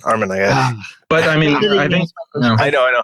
But Daniel, what do you, in your heart of hearts? Okay, human to human. All right. We both have beards. We got you're fairer than me and everything. We're from around the same geographical area. So just human to human. Do you really, in your heart of hearts, think that? Do you think that? Yes, absolutely. I know, but it's. I really believe that this is what is. I strongly maintain that this is what happiness entails. Right. So I'm using the same exact logic that you are using. No, let me be more specific. Right. Let me be more specific about the question. Do you really think that when a Christian converts to Muslim, or a Jew converts to Muslim, to Islam, to Islam, then that should not be punished? It should be encouraged. But when a Muslim converts to Christianity or a Muslim becomes an atheist, then that is punishable by death? Like that? Those are the two extremes, like encouragement and punishment. Is there? Yeah. What of the explanation do you not understand? Like, ask me specific questions. I understand. I just want to be. I just want to ask you whether that's you talking or whether that's. Yes, it's me talking. Yes. Or is it God? Your belief in God talking, or is it just? I mean, it's both. Like, it's hard to distinguish. Here. Let me ask this question in a different way. Let's say there is no God. Do you think Islamic laws and Sharia law, even without a God, if you studied them and knew that there was no God, if you studied them, would you still think that these are a set of laws that will actually make a society better? Wait, if I wasn't Muslim? No. You don't believe in God, but you looked at these rules and empirically and based on logic and based on your understanding of these laws, you think that following these laws, even without even though their claim of existence of an afterlife and a God being true, even though if that's not true, if following these sets of rules, you actually believe this is going to make a society better, even if you take the God and heavens and hell out of it. Look, if you have a belief in right and wrong, okay, and what constitutes good beliefs, what constitutes bad beliefs, every society has this, okay? But you will want to create a situation that encourages the acceptance of good beliefs and discourages the proliferation of bad beliefs. But you said even in this, and you'll have the law impose penalties on those who are expressing or espousing bad beliefs. But you said specifically, good beliefs. When you say good beliefs, you're trying to suggest that believing in God is a good belief. I'm not talking, but you said that the consequences of these laws are a better society in this world as well. Even if you take out afterlife, even if you take out the supernatural, right? So let's say, basically, would that mean that believing in God, would that be beneficial even if there was no God? And following these rules, would it be beneficial for the society even if there is no God and there is no afterlife? Do you think these are the content? Yeah, I think non-Muslims can recognize, because when you look at the content of Islamic law, in many parts of it, like a large percentage, for example, family law, or not in the details, but the basic importance that's placed on the family, you find that in Christian law, pre-modern Christian law, pre-modern Talmudic law within the Jewish tradition, all societies prior to the modern nation state were, despite themselves, very compliant with certain key aspects of Islamic law in its emphasis of the family and the family structure and the danger of certain sexual behaviors. Like, it wasn't just Muslims who had a problem with same-sex behavior.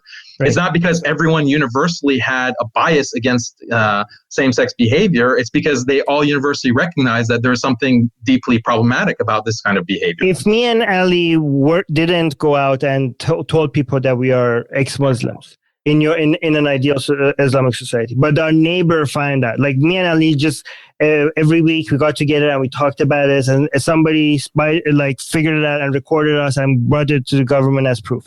We weren't advocating for it. Should we be killed back in that situation? That's so specific. I don't know what the details of the reason is because you suggest that the reason why we should be killed is because we're bringing harm to the society. But the hadith specifically says if you're a murtad, you should be killed. It doesn't say if you're advocating for it, right? It does say if you leave Islam. I'm not disqualifying the possibility. I just don't know. It very well might be possible that in that scenario.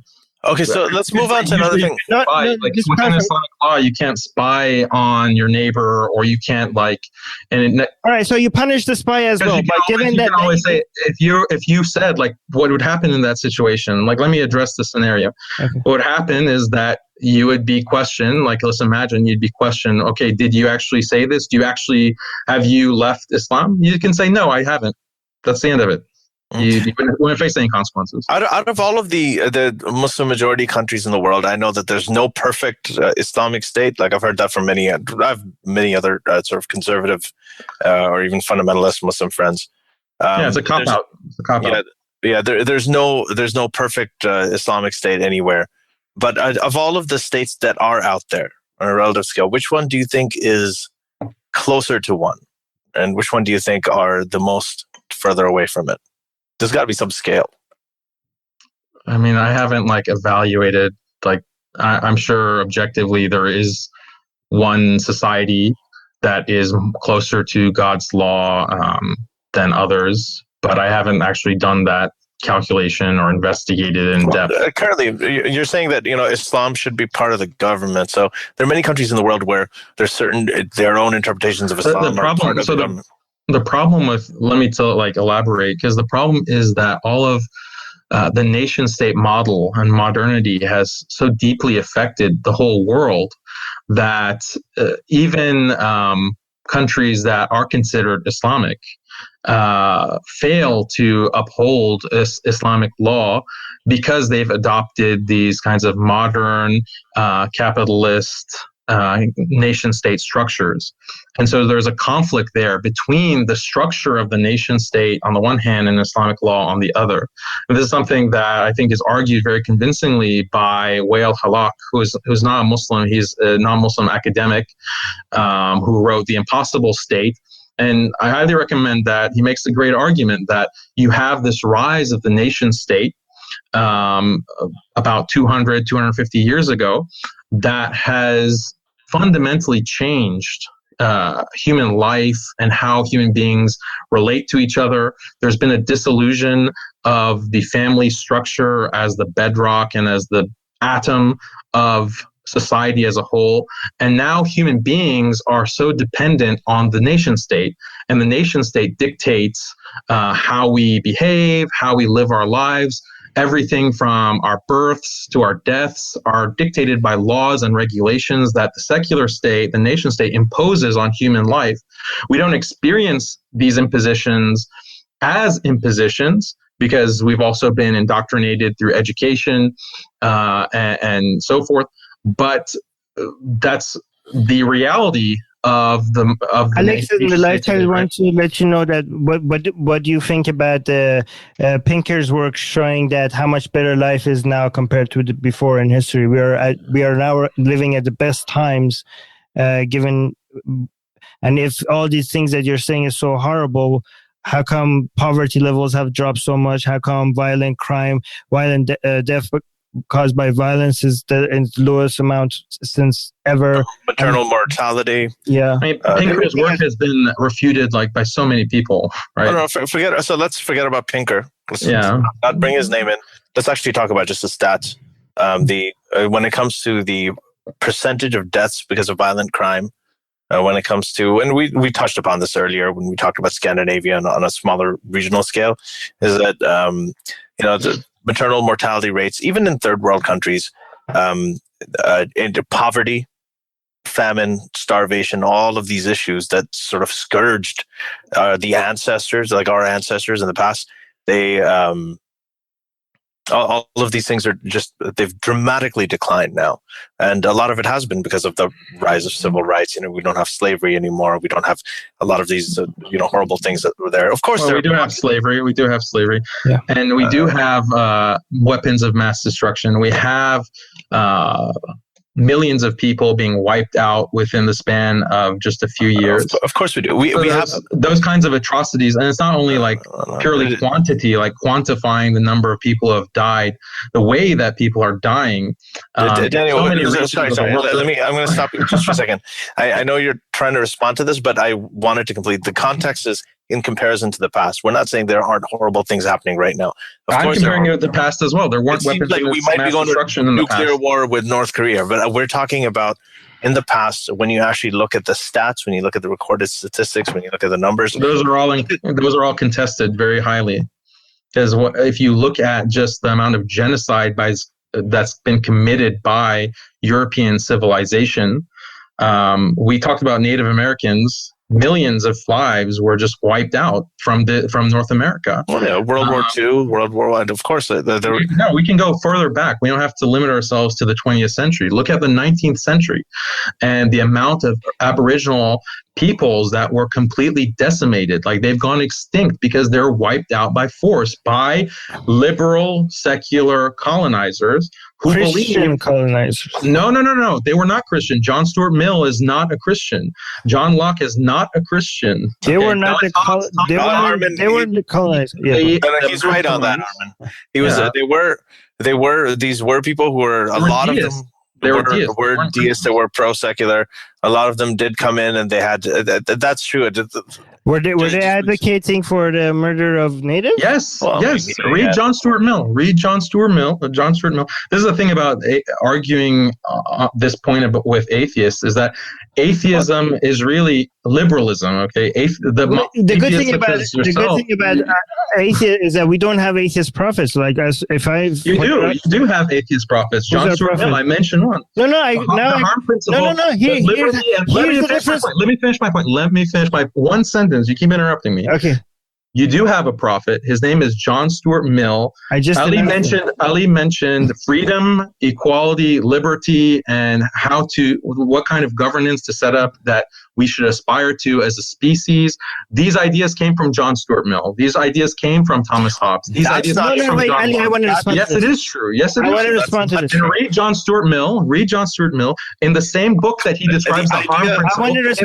In the same book that he describes the harm principle, which you're advocating every other day as your system of morality. In the same book that he talks about and theorizes the harm principle, he also talks about the necessity to brutalize and kill the natives who do not understand the Enlightenment ideals that the European white man has discovered. Can I respond to this? Well, let me finish my point. So Ali, you can't jump in. I want to respond. No, go ahead. Prophets of atheism, these are the men. These are the men. You're invoking their language. You're invoking their books. You're invoking their holy work, writ, right? No. Respond. Freedom, liberty are ancient concepts. No, I want to. No, they're not. They're not ancient concepts. No, this is not fair. I was going to respond to Armin, go ahead. Armin, respond. So, the difference between this guy, somebody like him, and a prophet is that as soon as you tell me that this guy said those other things, I don't have to see him as a good guy anymore. I could be like, okay, well then fuck him, right? This is the difference between somebody like him, even if he was a deist, but even if he was an atheist, I don't give a shit if he was an atheist. If he advocated for murder of innocent people, I could be like, well, he had some good ideas, and we could take that. But for the rest of for everything else, fuck him. This is what you can't do with Muhammad or Jesus for Christian. You have to take everything as a package. You have to accept everything to give you it's an all or none, right? You can't be like, well, Jesus said this, that seems okay, but fuck him for saying that non-believers are going to burn in hell, or Muhammad, you went for so long. This is you claim these guys are our prophets, right? But the difference is I could, instead of actually falling in love with the man and following everything he's saying as gospel, I could evaluate this book, even this paragraph from the next paragraph. I could be like, yeah, I agree with this paragraph, I agree with this sentence, and I think that the next sentence is fucking bullshit. That's the difference between. It doesn't matter if he was an atheist or not. It doesn't matter if he said some good things. I could denounce him. And that's the difference between claiming divine authority and this is the problem with claiming divine authority, because you can't actually evaluate things, you can't improve things, you have to take it as is, and you have to either accept all of it or none of it.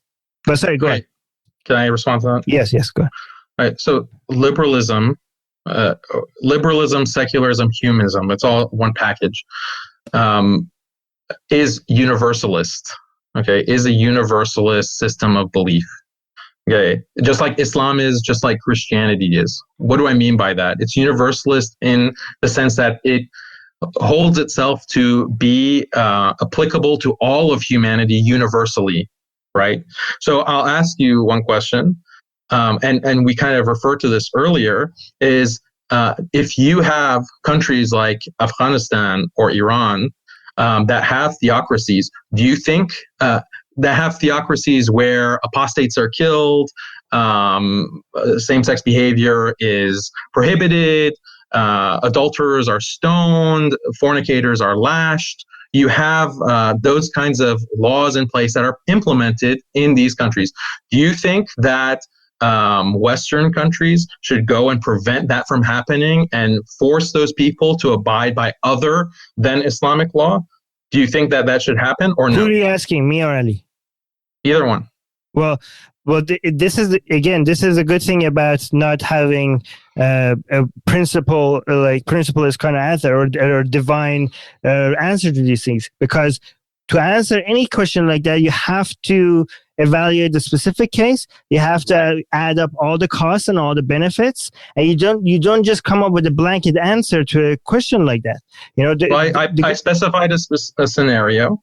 So what would you say to that specific scenario? I think your viewers would have an answer to that. The answer. Okay, so the answer to that would be that depending on the country that's taken the action, first of all, should people, if you have a system like the United Nations, then ideally should people get together and say, okay, there's gay people being killed, there's adulterers being stoned, there are apostates being killed in this place, right? And we are in 2018, we need to do something about it.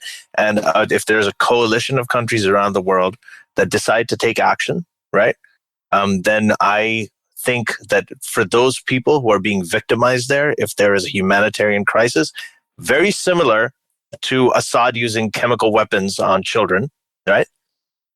To me, they're indistinguishable, by the way.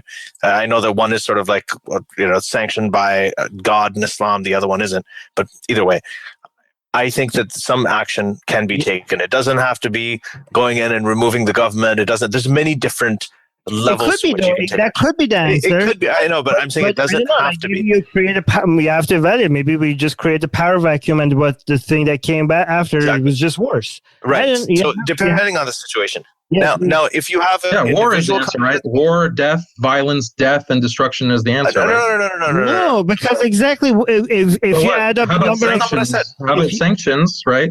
And starve the people like they did in Iraq. Exactly. This is what I'm saying. You have to evaluate. People died for that. So, right, how are you going to impose? How are you going to force these people to go to reject their laws? To reject their values? Can I finish up? Both of you have been speaking, especially Daniel. Like, I just want to respond completely to this. I thought it was that wasn't the whole thing. This is just a conversation. You bring the guest. I'm the guest card. Okay. Yeah. This is so. In that specific situation, yes, I think there are many options. In some cases, it would be appropriate to use sanctions. In some cases, it would be appropriate to empower dissidents who are within there to covertly support them. In some cases, it would be useful to go in and take out the government. Now, if there's an individual state that's acting, like if the US alone or Canada alone wants to take action unilaterally, then that's a matter of, they're going to be balancing, see if how much support there is for it, whether they have the budget for it, whether they can afford to do it, are they going to play the police, the global police. All of these other questions come into it. And like Armin said, it's a case-by-case situation. So in all of those things, but I want to ask you. I want to ask you a question. If you could pick up, you're living in the United States right now, right? Yeah. If you could pick up and you could move to any country in the world that is most aligned with your values, any place in the world, right? Would you stay in the U.S.? Would you go somewhere else? And if you go to a place that's most aligned with my values, yeah, of course. So So what right now? What place in the world would be closest to that? I hear that Malaysia is pretty good. I hear that Malaysia is pretty good in terms of socially and their abiding by Islam and Islamic law, and it's a pretty stable place. So I hear Malaysia is really good. But Malaysia is also like it's a lot more. Some of the things that you're describing. But he's saying relatively. But for the U.S. itself, wouldn't you rather stay in the U.S. and try to make it more Islamic rather than leaving? Wouldn't that be your goal?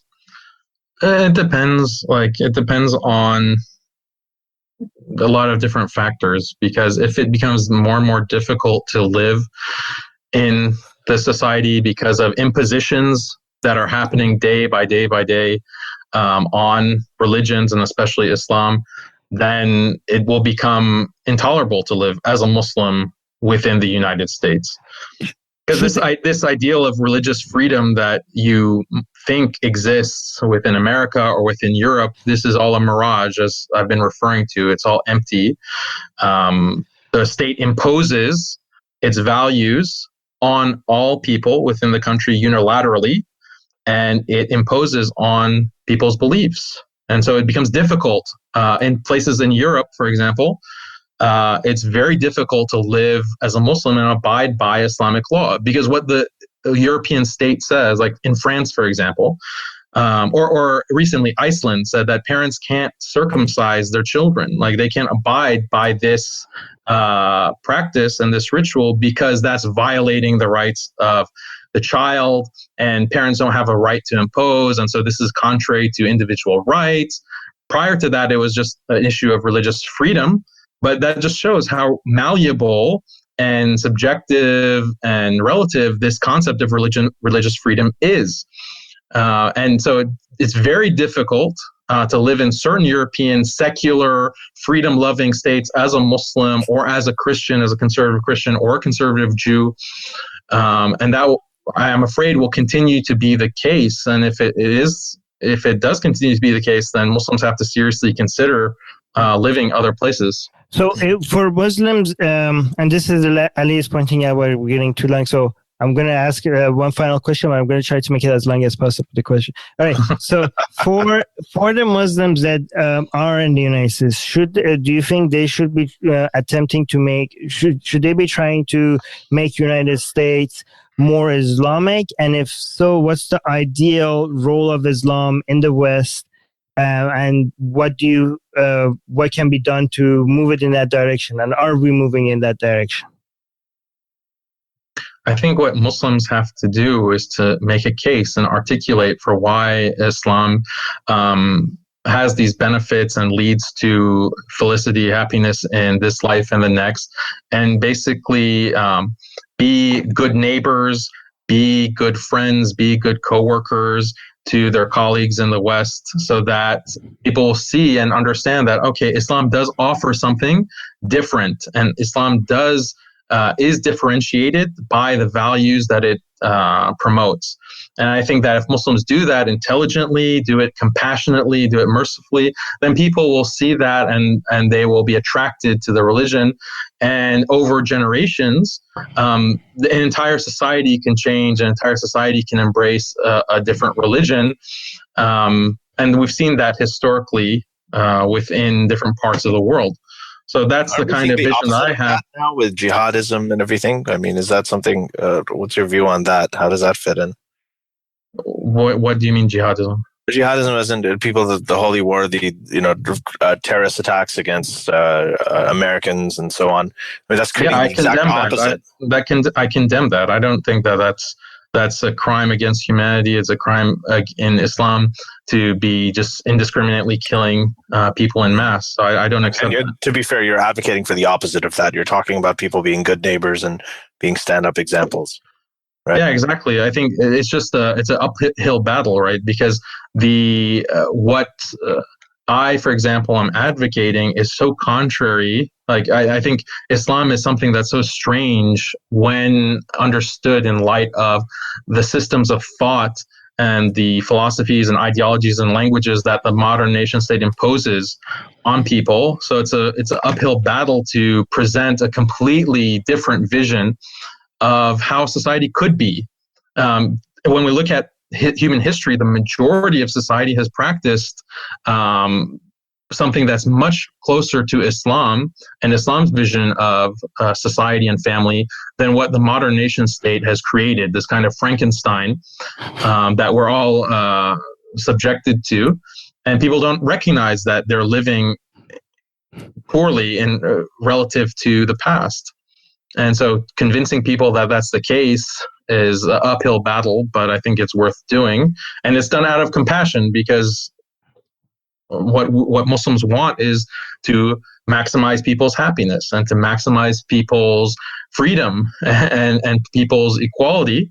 Those were they spurious concepts, according to exactly. I was saying it ironically. Exactly. Okay. All right, we're getting close to 2 hours. So, where can, if people want to reach out to you, and you said you want to do more debates, right? So, if anybody that has their own podcast or a YouTube channel or live events, if they want to reach out to you for debates or discussions, or any Muslims that are, hopefully now listening to our podcast, just became your fan, I want to follow you. Where can they find you? Yeah, sure. They can go to muslimskeptic.com, skeptic with a K. They can follow me on Facebook. Just search for my last name, Haqiqatjou, spelled with Q's. And then you can also follow me on Twitter. And we'll put up those links in the description, right? As always. If you're, by the way, if you're a patron, the links is not so. Patrons have access to the video version of this, but the audio is out for everybody else. So if you're a patron, the links are not in the video version. We actually put all the links to everything is in the audio version of it. So that's where you find everything. Yeah, when it comes out, when it's actually released to the public. When it's the public version is out. Yeah. So I wanted to, I guess, one of the things, and I know I'm not extending it too much, is that my main difference, I think, with you is that I have never read a book that I didn't have some disagreement with, and that includes my own book. Who recently I look at it, I'm like, oh, maybe I shouldn't have said that. I disagree with, like, for example, I disagree with the word Reformation. I think I should have used the word Reform. So this is And that's where a lot of this comes in, is this, the idea of taking a book and believing that all of it is perfect is very, very tough for me. So thank you for. Well, if you believe in God, right? Huh? If you believe in God, then you believe in a perfect creator, then it's not hard to accept that.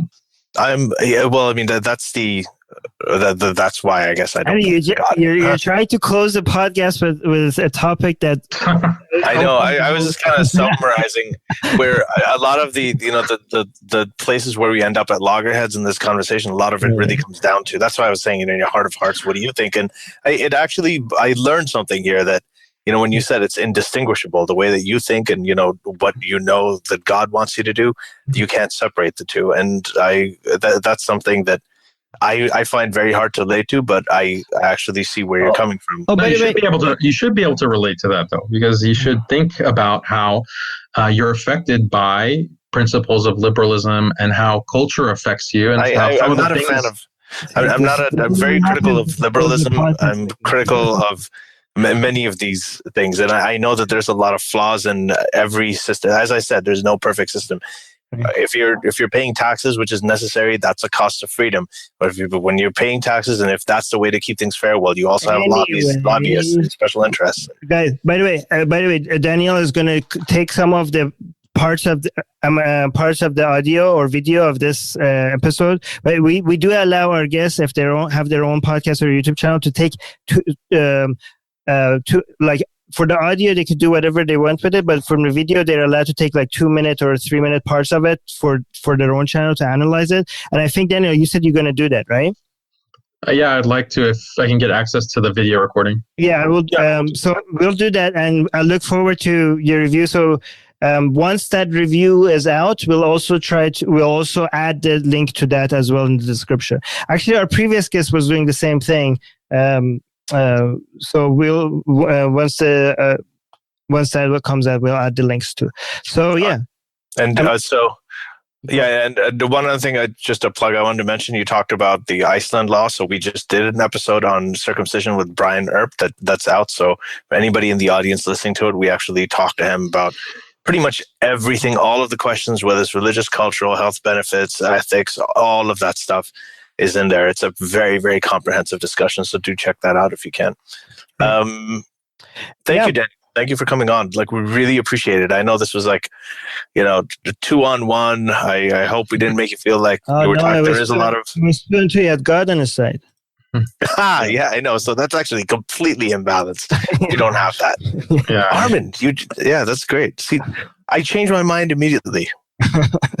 You applied skepticism to what I was saying. Anyway, but yeah, thank you for coming on. I enjoyed this. So, all right. Yeah, I enjoyed the conversation too. I think it's good. And thank you for people in the live chat, our patrons in the live chat, Alex, Sohan, Mike, Blonde Infidel. That's a pretty cool name, by the way, Blonde Infidel. Yeah. I like the avatar. James, Sayed Ali is always here. Beej is missing. Beej is usually here. But anyways, thank you guys for the questions that you sent us. Gave us a lot of good ideas. Anyways, so I'm going to stop the broadcast. Bye, guys. All right. Bye-bye. Bye.